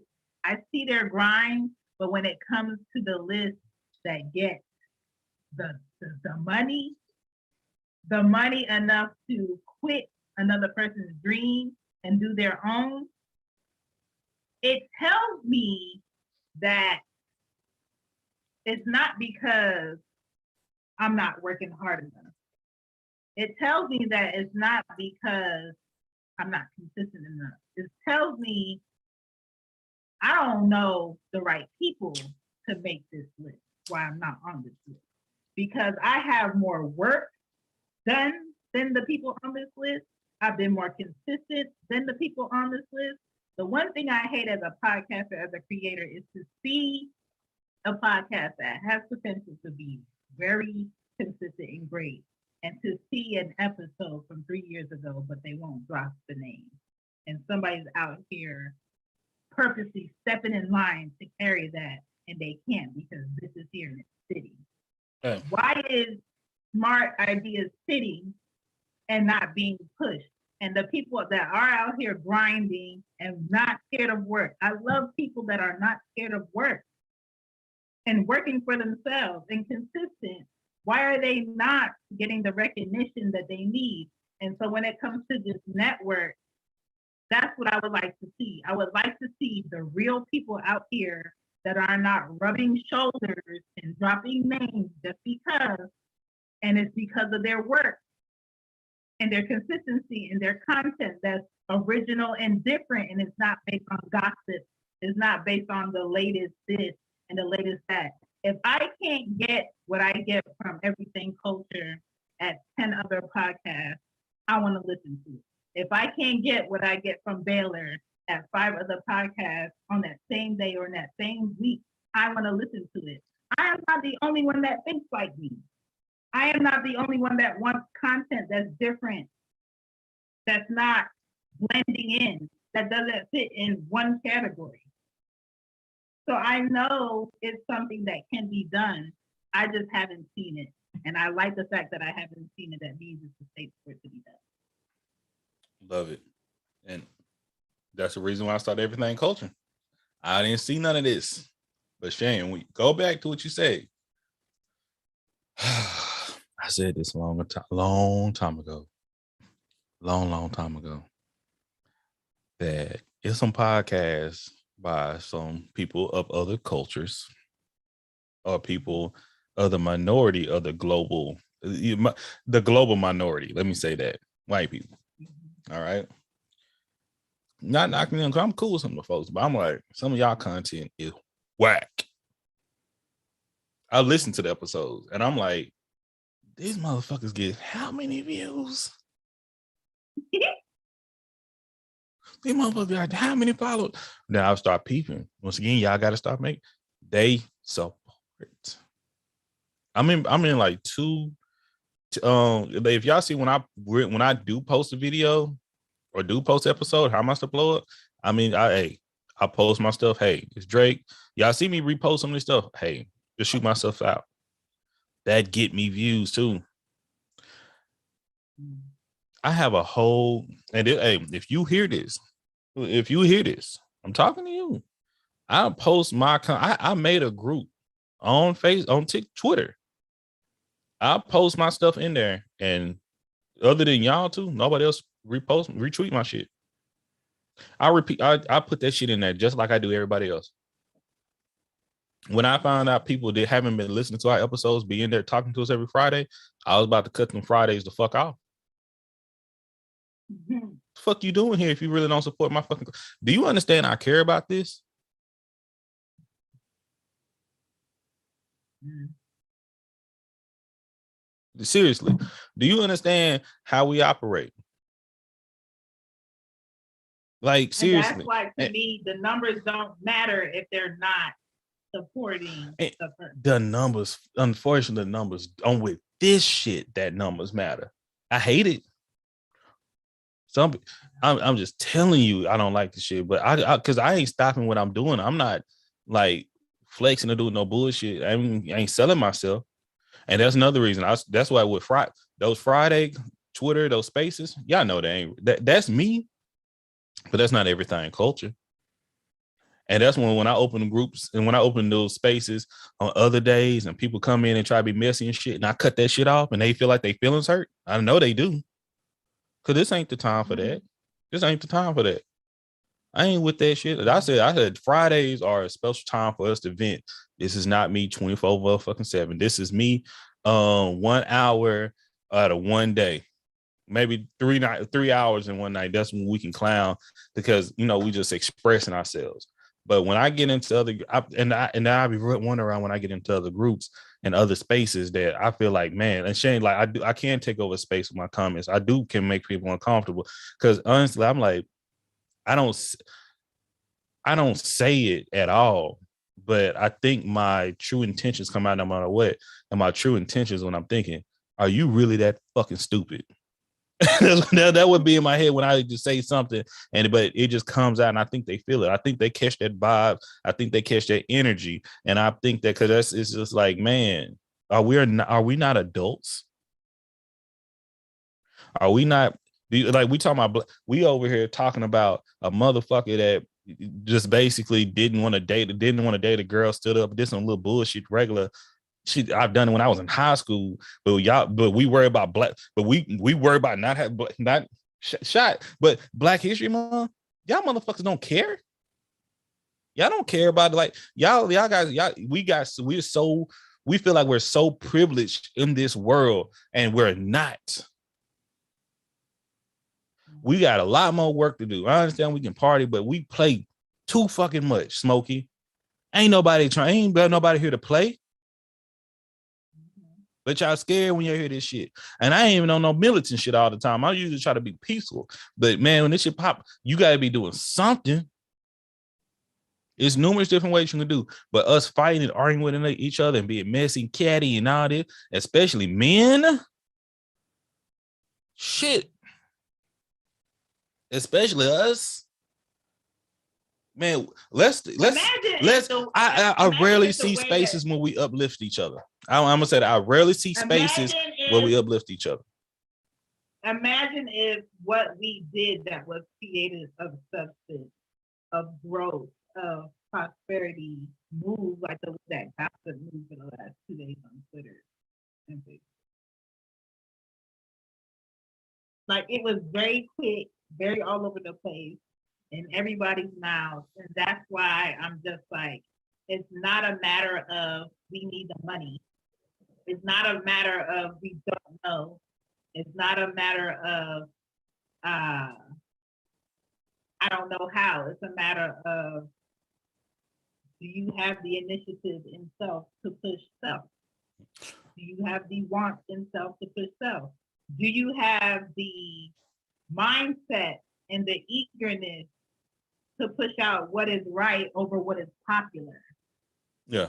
And Leah just said that it's easier to get views when you pander to the masses. And I do not like to pander to the masses, Lord. And that's why sometimes I'm like, well, Lord, do I need to? And he'd be like, no, no, stay steady. And like with Jay, if you want to start a podcast, like we all here, we're a podcaster to tell you, so when you start your podcast, start it. But me as being a podcaster, doing this about to be 3 years in the next few days, be consistent, respect communication, consistency. Everybody ain't gonna make it. I've been saying that from day one. Some people just do it for when you realize how much work it is into this, just understand it's work. All right, be right back, y'all. If y'all hear hella rain, I'm in the middle of a storm. So it's like hella rain out here. Baylor, any thoughts? Southern California.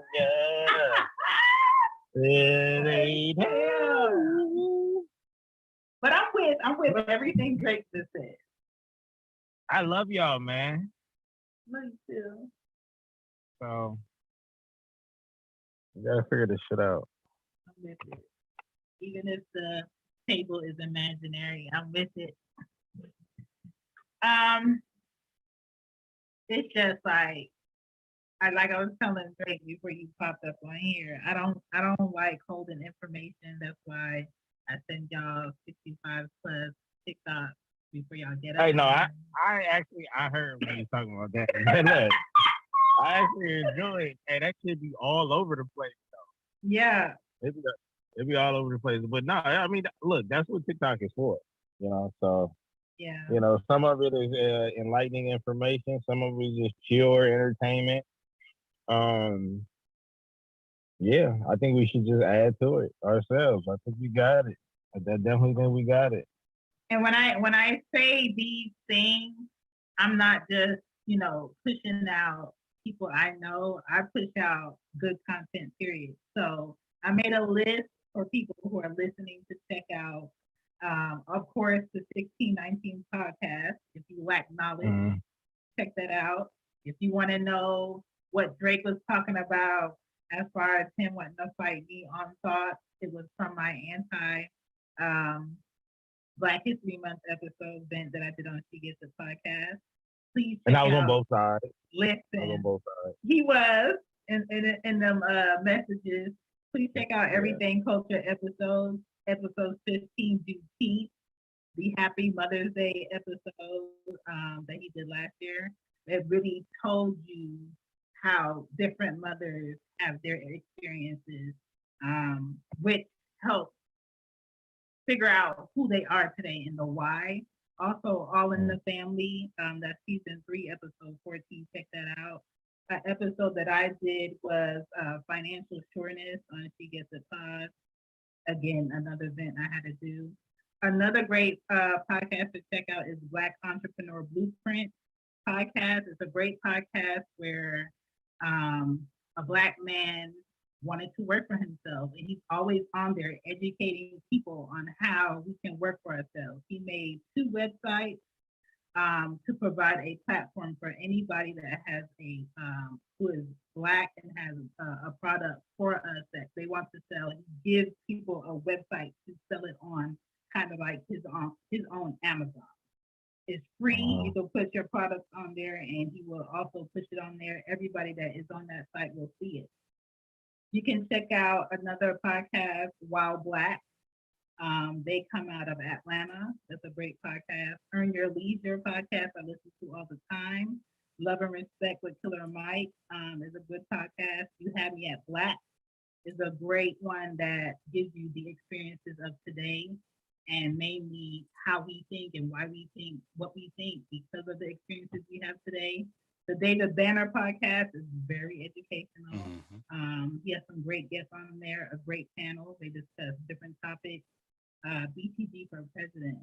The episode, listen, the 2 episodes that I feel like people should check out if they want to explore is Thankful, which is episode 112. Check that one out, and episode 146, Damage Control. I think it gives you a good perspective on how Baylor just like throws you into his thoughts initially that he has first episode. But I feel like the good content is out here. We just need to share it and talk about it. It's not invisible. It's there. Recognize it and share it. We don't have to have the same common conversation because everybody else is talking about it, and that's what's gonna get us clicks. We got to stop doing that. Y'all see me on Twitter. I'm a pusher. I am my pusher's pusher. I am pushing on. Listen, I'm pushing on 4 different pages, and she ain't lying. See, that's what I'm saying. How, Shan? How? Do you know I'm struggling with 1, struggling with 2, really struggling. But I was like, how? And she active on all of them. Like, where do you find the fucking time? No, I know why. Because she has a great supply of cocaine. But I will say this. I will say this. We have and especially with us 3, we outside of our podcast, we created a space for people to join. You know what I mean? And I think I come from the gang culture. So the reason why my rant be about unity is because I've seen how unity has formed inside of LA for negative reasons. but people still adapt to it. Think about it. This past Sunday, the Super Bowl or whatever, the world tuned in and witnessed a plethora of people doing a crip walk or whatever. You know what I mean? That came from the gang culture. Back in the day when I was going to school, I had interest in becoming a gang member. Why? Because that's what I grew up in, and I wanted to be a part of something. You know what I mean? Now, when I've also seen the negative side of that, I've seen niggas beat up, you know what I'm saying, stabbed to death, etc. That's when I was like, you know what? This is not for me. But at the same time, at the same time, I seen the attraction or whatever, and I feel like we have the same influence. I see Drake get up every goddamn morning on TikTok with his plethora of sweaters and his drink and say, "Good morning, people. Good morning, beautiful people." Yeah. Why do I hear my? Shane, what did you do to change? You got to echo. Sorry, I need to charge my phone, so I took my headphones off. Oh. The mic. Yeah, just turn the sound off. Well, you can't hear us on the computer. No, I can't hear you on the computer. Okay. Now you see it worked. You hear us right now? Yeah, I can hear you. Why do we still have echo? You know what, though? The three beautiful people that's down below. Yes.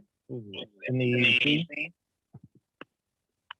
I cannot say that last name. I don't want to mess it up. It looks fancy, though. Cheshire.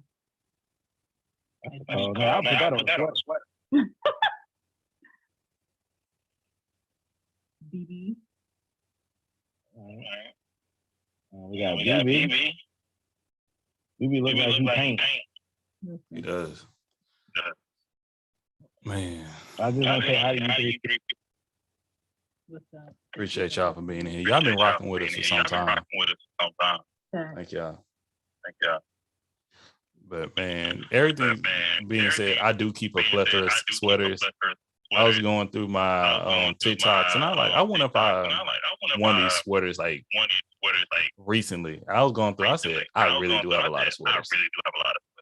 Like I have an air. You do, but I appreciate them when I see them on the morning TikTok, and I was like, oh, I know this day because he was this, or oh, this is when he was this. Man, when I was sick, I realized after watching my TikToks, I really was sick. I look like ass.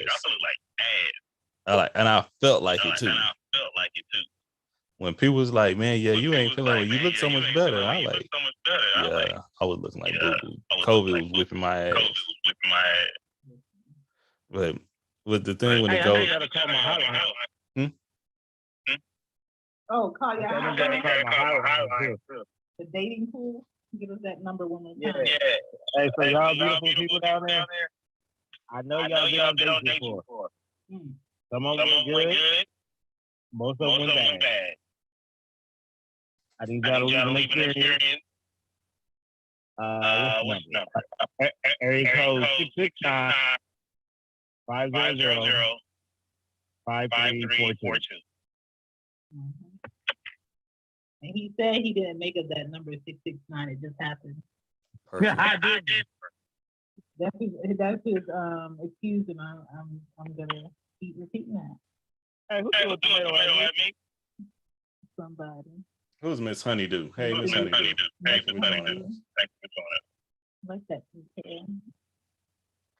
Yeah, I'll probably get it live on TikTok in a second. A record board. But I just with all of this being said, I just feel like we deserve more respect. We deserve more resources, and we deserve a plan already. And if that's going to be the unity that we start, then I'm with it. Once again, We got to come up with a gang. so so the question is, I think it comes back to another question, and I'm gonna throw out for solution. It may not be the right one because I'm not gonna have all the answers. Because it take all of us. Is Black History Month? Is that something that we deserve, or is that something that like scraps? I look at something. I look at it like it's not scraps to me. I don't look at it as scraps. But I do recognize history need to be recognized all year round. Hey, Stretch. I do recognize that we have a Latin Heritage Month. We have a Pacific Islander Heritage Month. We have a LGBTQ plus Heritage Month or History Month or Recognition Month. And that's in June. I've been saying Black History Month should be in June because that's what Juneteenth is in. And yeah, a lot of Black people just finding out what Juneteenth is at, what it is, and that's fine. But I also had an argument with Black people disrespecting Juneteenth, and I had to get in their ass because this is something of my culture. That's a conversation right there. We don't celebrate as much, but it's a Haitian Heritage Month or Haitian Heritage Weekend. Or I know it's a day, but do they celebrate it for a long time? We have it's certain many different months. We even have the Indigenous People Month. You know, these things are happening. Whether you want to like celebrate it or not, it's happening. So when it comes into Black History Month, which it could be Black History all year, do you want to complain about it or do you want to highlight it and celebrate it? Then continue celebrating no matter what. Nobody telling you. This kind of goes back to the whole discussion about segregation. It's illegal for white people to segregate us. That's what it's illegal. It's illegal for us to be fair. Like that's what it's for. But we still can be in our own community. We're still technically segregated, you know. But how beneficial it's going to be for you in the long run? Because like everything culture is not segregated. Everything culture is everything culture. It's not just Black culture. It's not just American culture. It's not Jamaican culture. Not just Jamaican culture. It's not just European culture. It's everything culture. Because if this was a restaurant and I made a stupid ass comment like, well, I only want Black people to support my restaurant. That's a little bit ass backwards. Now, if I have my restaurant, and I'm saying somebody else's restaurant said this business support Black people only, but anybody can support this restaurant. But my restaurant can support my culture first because that's what's there. And when other cultures want to come on to celebrate and share theirs, I'm open to that. But when we come down to what do we want, what do we want to see happen, we got to think about going back to history. How far have we made it? Because I think something happened in the Black community in the 70s that we haven't been able to surpass. It feel like we still been stuck in the same cycle. If that makes sense. Are you hearing the echo, TJ Lee?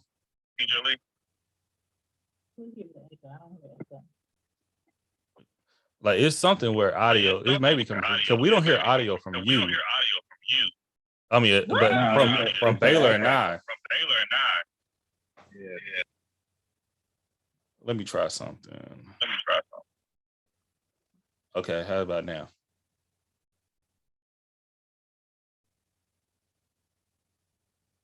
Did Shan leave the thing? Okay. Can y'all hear me now? Damn. Shan left and that shit started to work. Okay, how about now, TJ Lee? Can you hear us? Is it still there? Okay. Yeah, once again, I keep getting y'all a little late.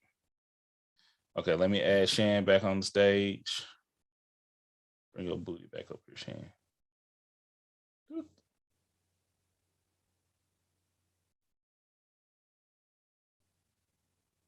Yeah, that's why we don't have a lot of people in here. No, she's here, but y'all don't. We're on two different apps at the same time. I just try to add you back, Sheen. There we go. Can you hear me? Yes. Okay. I think we're good now. So it wouldn't let me join. It was saying I'm on the list. Yeah, I think I'm the host, and that's why it's not popping up for She Gets It. Okay. So from now on, when you got to be in here first. I thought I was going to be here first, but you was already in here. Because I be in here, I be in stuff late. So I was like, I'm going to be on time for this one, But, and I think we could have our, it's okay to have our disagreements. But I think we all agree that Black history is needed, period. One day, hopefully get to the point we don't have to say just Black history. It's just be history, That, I feel like that is the respectable way to go. Yeah. But only if all cultures and all history is respected and told in truth. I think that's where the distrust is with blending it all as one is people feel like their truth won't be shared. And so sometimes it's like, let us be the ones to tell our truth. But at the same time, like I was saying earlier, we just can't be the one telling the stories from our perspective. The thing I like with TikTok is I learned a lot of things with TikTok outside of laughing at a lot of things. And this one lady, I think she was talking to her grandfather who was talking about segregation and how it was, and I what was his reposted that on it. I reposted it on Instagram. Listen, and just like it's refreshing to get a different culture's perspective on what they saw happen into a culture that is today still oppressed in several ways. And it really lets you know how much we've grown and how much more work we have to do. Mm-hmm. And for anybody that still today has an ignorant mindset to think everybody that looks like this thinks the same way, you're wrong. But I'm not going to spend all my life trying to tell ignorant people how much they're wrong. I would rather do what Drake does, is focus on the people who are willing to do all right. But I'm not going to lie. Sometimes, like I was saying on that episode event that I did, I feel like not going the way that was given because I don't like the fact that it's not getting to where I feel like it should be at this moment in time. But at the same time, if I backtrack and take away something that other people have fought hard for, it's kind of like I'm disrespecting, but there's a reason on why I feel like I feel. Because go ahead. I'll let you finish. I got some stuff to throw at you because I was going to hit some points real quick on you. I'm glad you brought it back up. Because I feel like socially, morally, and economically, why are we still asking people to be decent, corporations to be decent, legislation to be decent, while so many people have welcomed change? So many people are in mass numbers against the change that's going to make us better. And sometimes, just like anybody else, you wake up on the days and just like, damn, why do I have to keep fighting a fight that everybody else doesn't have to fight because they see the wrong? Why is it so hard to see the wrong with us? So. Because our stories have been told the wrong way to different people. So they view us different. Or maybe they just don't care. They don't know. They don't show. Or they just don't care. No, I'm for real. I love it. I love it. Because it's true. Because I ask this all the time. So I try to at least get to the point that at least they know. I'm at least give you this. and I'm telling you, I never forget. I had this white boy that went to my from my hometown. I didn't know him, but he went to a high school my homeboys went to, and this is like right during the whole George Floyd and everything, like Facebook, woo woo woo. And one of my allies, Greer, I would say, went to middle school with her, a white girl. She got to that point that she was like, this shit wrong, She y'all seen it in Everything Culture Room, and when I tell y'all, when this white girl start calling out like this shit is racist, this is wrong, this ain't right. They call her every time a fat bitch and all this type of. Now I'm like, they went in on her, and I was like, damn. Like when you think you part of the community until they put your ass. I like, it's like it's a duality for. It's like, man, I can't. You want to go in and save her, but I'm like, I'm gonna get shot 10 times more than you get shot if I come in, But I like, hey, it's hard out here, ain't it? And I told her, think about, you just spoke up for a black person. Imagine being a black person. You feel me? Yeah. Just for you speaking up in one instance, how quickly you was attacked and torn down as a white woman, white person. Imagine being a black person all your life. But remember, that's where. Go ahead. I was talking to you in the messages about how a lot of businesses in Atlanta, they don't show the face of who they are as owners. So people go to their businesses with the idea and the assumption of, oh no, this is too good to be this type of people food. This gotta be this. And you do research, you dig and you dig and you dig. And they market themselves purposely not to show face, not to show who they are, so they can provide a wider range of product or service to different people. And that's how they profit off of everybody. Because at some point, you got to say, is me showing my face going to provide me more profit and backing and support, or is me not showing my face and providing the same service of quality to everybody and not limiting myself no matter what my personal thoughts are. Now, some companies put their personal views in their companies, like Chick-fil-A. They're not open on Sunday, and they stand up in what they don't support politically. But at the same time, that's not stopping them long-ass lines. That's not stopping people from supporting that business. Some businesses and some business owners stand on it because they can, or they feel like no matter what, I'll have the resources. And some business owners, like, I'll just take me out of it and still focus on my business. And so it's a decision that's made. So, and pull back once again, since we brought up that episode, Shane's great episode, that talking about DEI. For the people that don't know DEI, that's diversity, equity, and inclusion. And I am a DEI expert. That's why I even have that on my TikTok. I am a DEI enthusiast. I'm actually a DEIA. That's a set. So does everyone know? Everyone that hear my voice, do y'all know what the D stand for in the DEI? Shane? Is it diversity? Diversity. Does everyone understand what diversity means? Diversity means a variety. All right. Just a variety. Make sure, we got certain amount of people, different backgrounds, different cultures, different ethnicities, races. Let's go to I like the I. Did anyone understand what inclusion means? Inclusion. If you don't want, inclusion is to make sure everyone's included. You can have diversity and not have inclusion.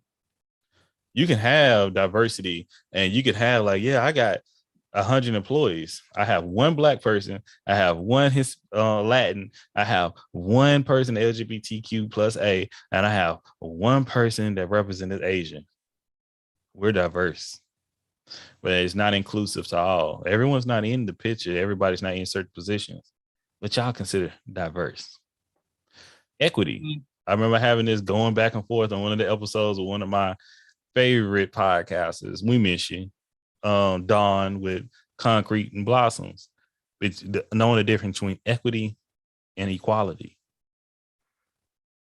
Something that you said earlier, Shan, about how Black people, like we be in business, we work, we still don't be treated fairly and things of that nature, is because we fought for civil rights. We fought for civil rights. Civil rights is for you just not to spit on me and segregate me and treat me as a lesser person. Be civil with me, which is the base of a human right. A civil right. We didn't fight for equal rights. We didn't fight for equity, which we should be fighting for. And that's why I say I fight that, and that's reparations. Equity. Motherfucker, you've oppressed me for all these years and my people and my folks, and still is. I need my head start. I need that comeback, player. That's equity. Hey. And accessibility. And you can't have equality until you get the equity. And I got some pictures I can show people like how it looks. But accessibility, making sure everyone have access to resources, and basically that everybody have access to what anybody else have. So I've been working on something I tell y'all, but it's called IDEA. That's inclusion, diversity, equity, and accessibility. And we didn't have IDEA moments with one another, how we can continue to grow. But when I tell y'all, the conversations that I have in the work, everything culture is DEI, hands down. But it's a little bit more right in your face. It's that uncut. It's that thorough stuff that you can't get in the office. So when they put me in positions where I get to flaunt my stuff and talk my talk. Because once again, I've been in these family law courts. I worked in child welfare. This shit is deep, y'all. Okay? This is bigger than just criminal. This is bigger than just this shit is deep. And it's not just us Black people. It's throughout. It's not just when I tell you it's a poverty thing. It's a people that's handicapped. It's so much fucked up shit out here for people. But guess what? We don't that separation. We're told to shame other people and get to know other people. But when we got if you look at what Huey P. Newton was doing, shout out to the Black Panthers and the Rainbow Coalition. Do everybody know what the Rainbow Coalition is? Children, adults.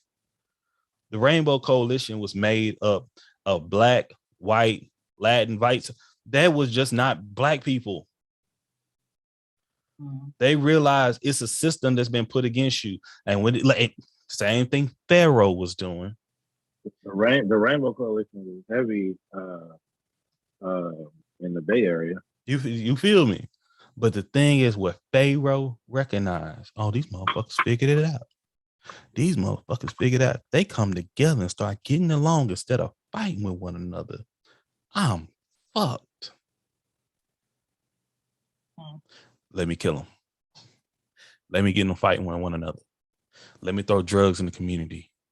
Let me throw a little bit of money. Let me give money to one of them and take money from the other. Yeah. They created the diversity through jealousy, envy, money, status. Yep. Say it. It's been like this, y'all. It's been like this.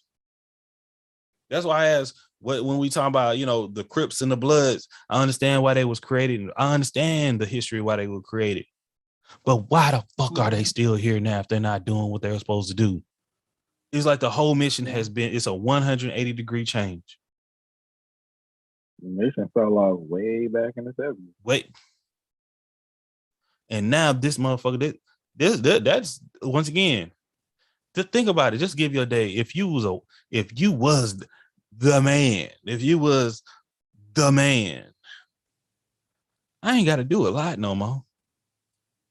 So, but coming back to that DEI, what I talk about in the workplace, it's hard, man. I had coworkers crying today, man. They almost had me crying. I had to go and check one. Grown men talking about I didn't think nobody recognized what I was going through other than that. Bro, we here for you, man. The bullshit, the shit that Shan was talking about in her episode. We're talking about it at work and what we're gonna do to change this shit. That's my thing. I take this stuff I do in this podcast, I do in real life. This stuff I talk about with kids. While I work with, I tell Black what I got a family. I might not agree with you trying to do, but I can see when they go try to fuck you over. I'm gonna check you when you're wrong, and I'm gonna make sure this, but I ain't gonna let them fuck you over. I ain't gonna let them do you wrong. Because I got people that look like us, and I ain't gonna call them us.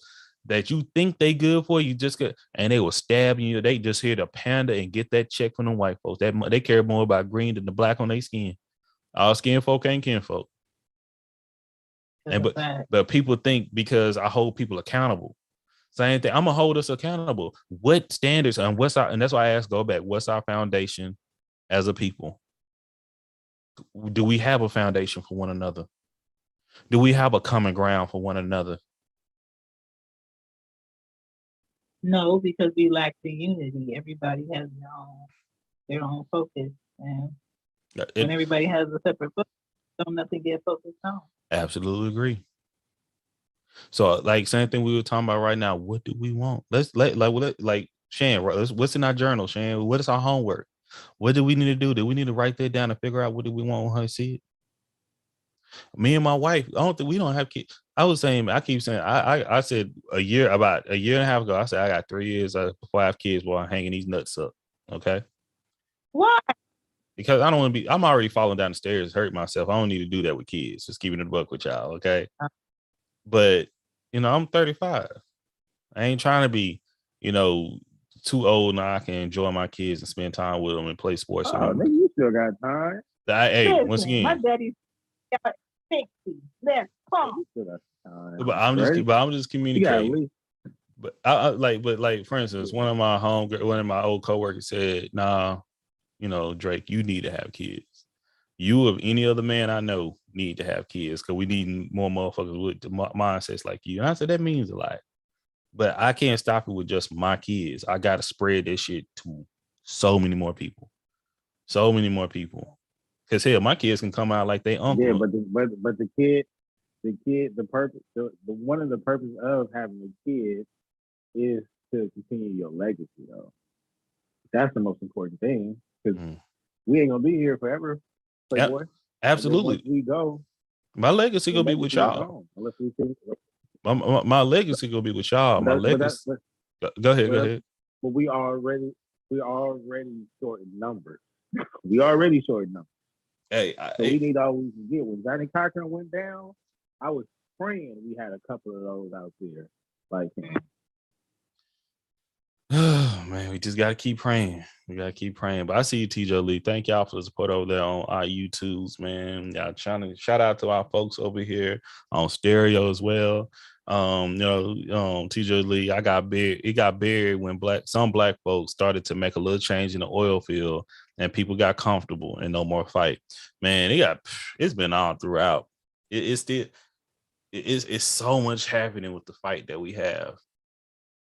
People may think I'm comfortable, like, for instance, like today, I didn't say so much. It's like I had some of my coworkers, they're like, and it's not about me, but it's like, man, y'all hear some of the experience I share with y'all, talking about, man, I'm trying to get folks in.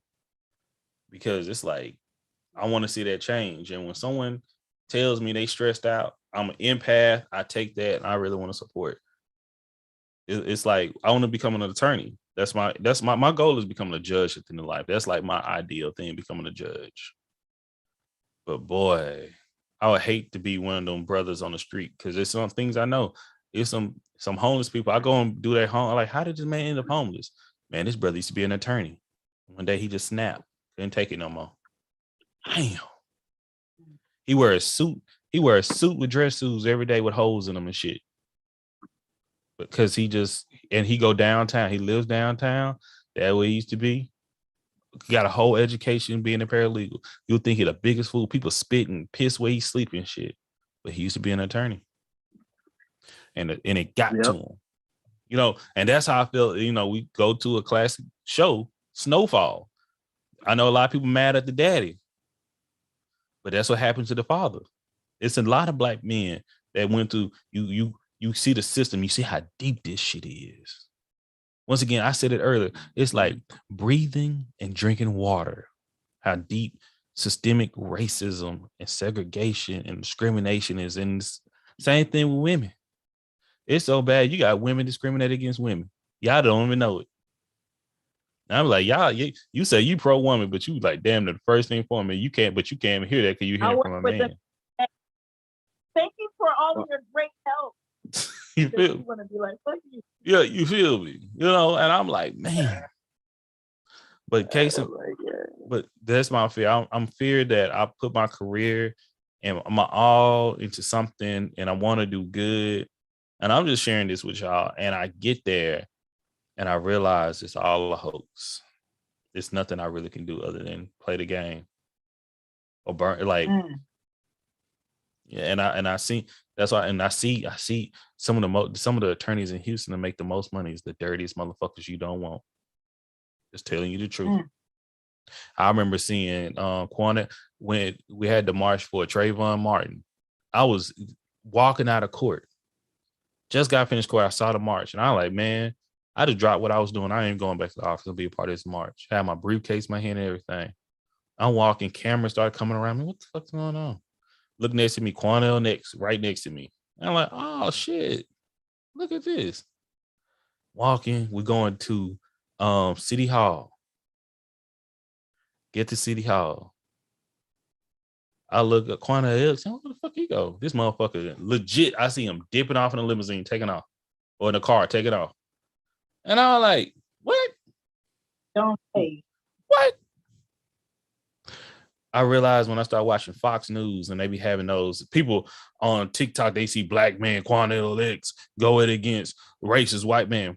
That shit is all propaganda. That's on Fox News. Both of them motherfuckers get paid to do all this shit.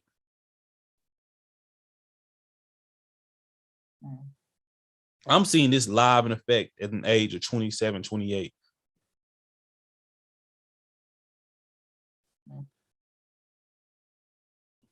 How much, you know, and that's the thing I look for our culture and our people. How many of us doing it for show? How many of us doing it to grow? Because I just want progress. And I'm like, and the only thing, like, when Shan, when you make, you know, when you had your episode, I'm like, damn. It's a balance because I understand where you're coming from. I'm not dismissing what you're saying, but I'm like, we got to do something. We got to, and then when we doing it, we got to celebrate when we do some type of win, or we go burn the fuck out and we go crazy. Even when we were in slavery, even when we was in slavery, going back to tap dancing, we still had a dance, damn it. We still had to celebrate and be who we are. Even though people like, man, you still had to do something what you're going through. That's human nature. You have to celebrate. But we still got work to do too. I absolutely understand that. But one thing I'm not going to support is just consistently and solo, and just not only consistently, but severely and directly tearing each other down. That's why I don't support. I don't do that. Yeah. And with my episode, I want people to think, and I welcome all the thoughts.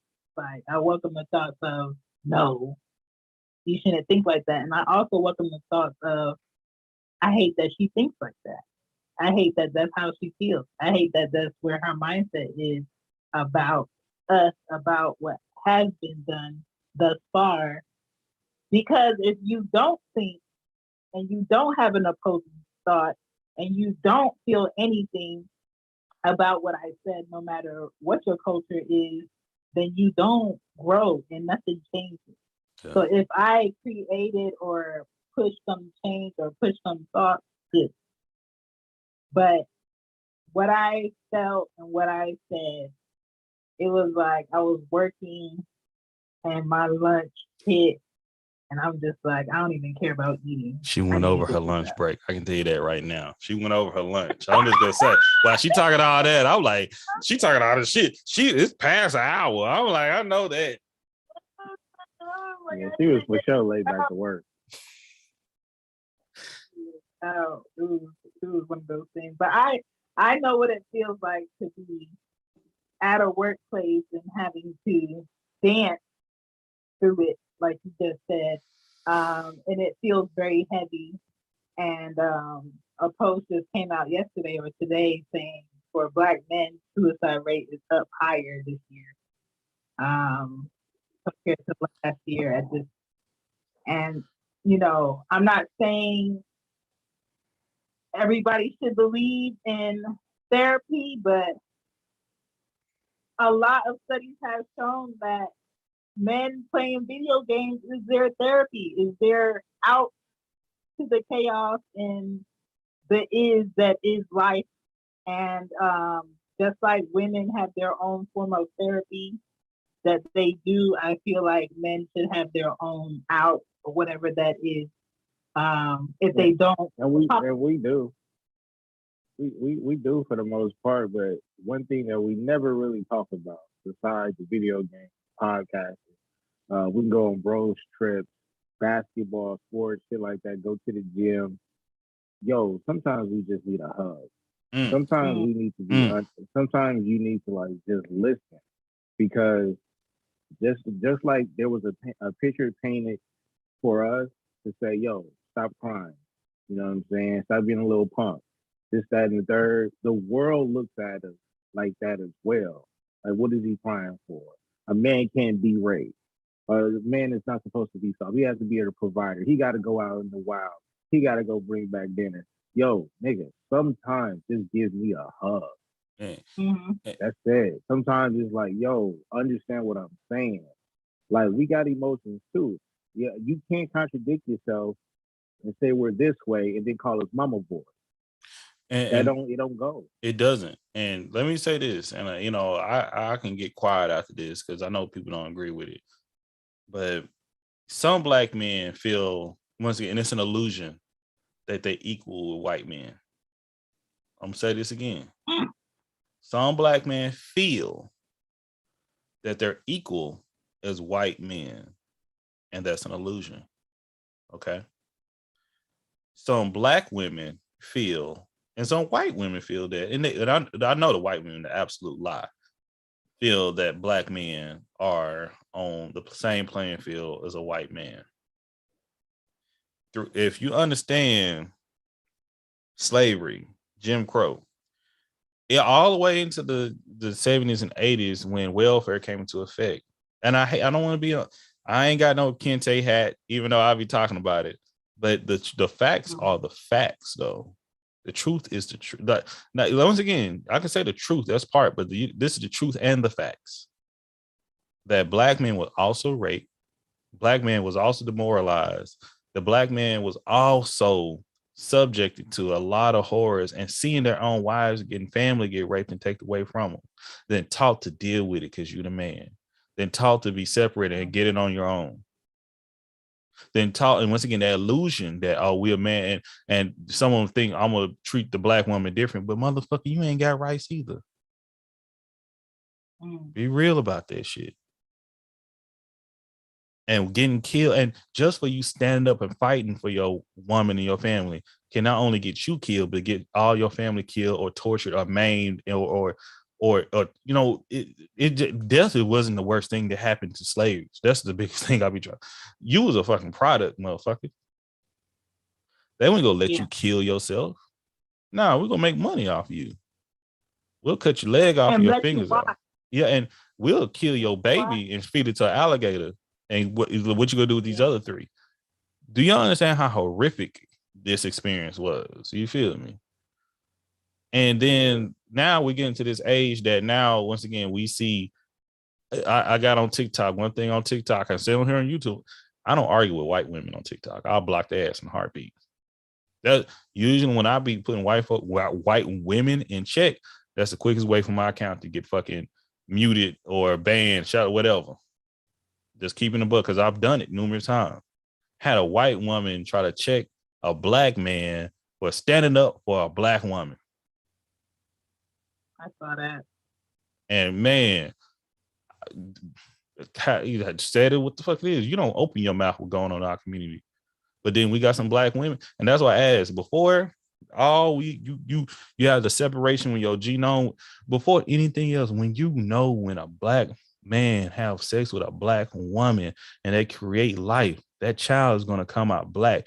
Even if they don't have pigmentation, if they come out as an albino, that's still a black child, man or woman. So everything when I say, and I know I'm using the verb is black, but African, whatever. Before you have your identity as far as nationality, your skin, your pigmentation come out, that's what's going to be how you're going to look. That's what it's going to be. But then you go figure out if you're going to be a boy, the guy go like you could be a boy or a girl when your DNA break down and those things. If you could have, certain features, but you go be this. So I'll be damn, I'm gonna be separate before I'm gonna go choose us before I choose anything else, because that's what I am. Not saying that's solely what I am, but that's first. So when we get all of these arguments and fightings and like what we saying with the shit we go through, hey, black men, support your black woman because they went through some shit too. And black women, support your black man because they went through some shit that you may have went through, But once you understand black history, I understand how fucked up this shit was, you'll have a better understanding of why we need to stop arguing, fighting about the most petty bullshit that we fight and argue about every damn day. We bigger than this. Agreed. Drake out. Drake out. But I appreciate y'all. I really do. I appreciate y'all that we can have conversations. Y'all make sure to check out BTG for President, Baylor the Great. Instead of going buying expensive ass hoodie from Nike or some shit, go check this man content out. Not only on what he's saying on his podcast and his platform, but what he got, the talents he have. Let's start supporting one another. She gets it, she got merch and things too, but check out what she's saying. As a mother, as a person that does a lot of self-education as far as reading, talking, a person that like to discuss relationships, even though she's a Gemini, she'll throw it off. Y'all bear with her. But she's such a creative and a caring mindset. Once again, I'll never forget the first episode. I think her episode was no more than 7-8 minutes. And it was something about ping. And I'm like, how did we even get there? But she made sense out of it. And it's just so much talent and expertise. So, T.J. Lee, I love the support. I shout out T.J. Lee, Too Sweet 504. Shout out Sister Girl Jess. When they would tag me and stuff on TikTok, like one was like a black man that's not toxic and supportive. And y'all chose me. As many times I say the word bitch, but I don't use it. I don't use it just for women though. Let's be clear about that. Someone to support Black history, I really appreciate that, But when it comes down to all of this, man, I don't. It's not that I can't do it without y'all. I don't want to do it without y'all. Y'all make it worth it. Seriously. Like when I'm to that point when y'all seeing me on television, carpets, the magazines, when people are trying to bring up stuff about me that I did years ago. Yeah, stuff that I like when that stuff happened, man. Just remember, I'm appreciate y'all. Like I'm here. Not only I appreciate y'all gonna be there with me. I've been saying this, like, man, I don't want to go on this ride alone. It's just because I think y'all have the work. I know y'all have the work ethic. I know y'all have the talent. I look at with Adam Sandler, with Kevin Hart, with Kev on Stage. They bring their people with them. I want to bring y'all with me too. And it's like, here, it may be y'all like, but once again, God has put on me like, you just keep working, boy. You just keep working. It gonna come. No, you gonna have some, and I'm telling you, every day, every time that I feel like, man, maybe I should just put the podcast on hold and focus on this. Somebody donate X amount, or somebody make a big purchase. Somebody say some words of affirmation, and I'll be like, God talking, man. Seriously. He's talking. He's like, don't give up. Keep working. And that's how we feel we're doing. That's how I feel about my culture and my people. When you get to that point, like, man, maybe we would just never make progress. All these killings going on in different cities, all these babies dying, all these dumbass arguments. Maybe we just gonna be fucked forever. Maybe even though I said maybe it's just like that's what maybe it's too late for us. And we're like, nope. I see a new adventure, a new like something we've done and created, and something that we have, and I just look at each other and like, nah, that's what they want us to believe. We just had a lot. It's just been a lot to try to beat us down. So yeah. So I'm gonna say I'm proud of y'all. And whatever you're looking forward and doing in life, if you're hearing my voice right now, do it. Pray about it and take the necessary steps for it. Remember to mentor as much and become a mentor and get a mentor as well. Yes. It's so beneficial. At any age, never too late. Absolutely. We all can learn something. And just, give grace to yourself, give grace to others. Don't be quick to judge so quickly, especially with one another. As TJ Lee said, we have to make sure we uplift one another. And that's how we're going to continue to have our growth. But, and this is Drake, Mr. D713 with Everything Culture, the podcast for all cultures, the podcast with a purpose. And as always, our mission statement comes to words of Dr. Martin Luther King Jr., and that is he believed that men hate each other because they fear each other. They fear each other because they don't know each other, and they don't know each other because of segregation. And because of segregation and miscommunication. So this podcast has been built on the pillars of respect, communication, and consistency, so we can get to know each other, so we can love one another. Say thank you all again. God bless. You want to do y'all close? I feel like my grandpa's prayer, where he thanked the cows and the chickens. And with that being said, amen. I appreciate you, Baylor. I appreciate you, Drake. And happy Friday. Ooh, almost. Happy Friday. Listen. You gotta make sure follow Friday, baby. Everything culture. Listen. Support our people. People ain't recognized. My thing is, I only been doing black people for the month of February. I don't think people recognize that though. it do me a favor, anybody that's listening or anybody that plays this, if it ain't positive, if it ain't gonna build someone else up, don't share it, don't talk about it. Because once people see that drama or that way of connecting is not working, eventually it'll cease. No. That's it. We did that. All right. Love y'all. Make sure to check us out anywhere y'all listen to a major podcast. We are there, from BTG for President, Lunchroom, She Gets It Pod. What page we on? Big Real Relationship Rapport, Cozy Womb, Loud Mouth Stereo. Here, Everything Culture, Black Horror Humor. Yeah, we in this thing. We love y'all. Once again, we'll see y'all on the next one. Peace. We out.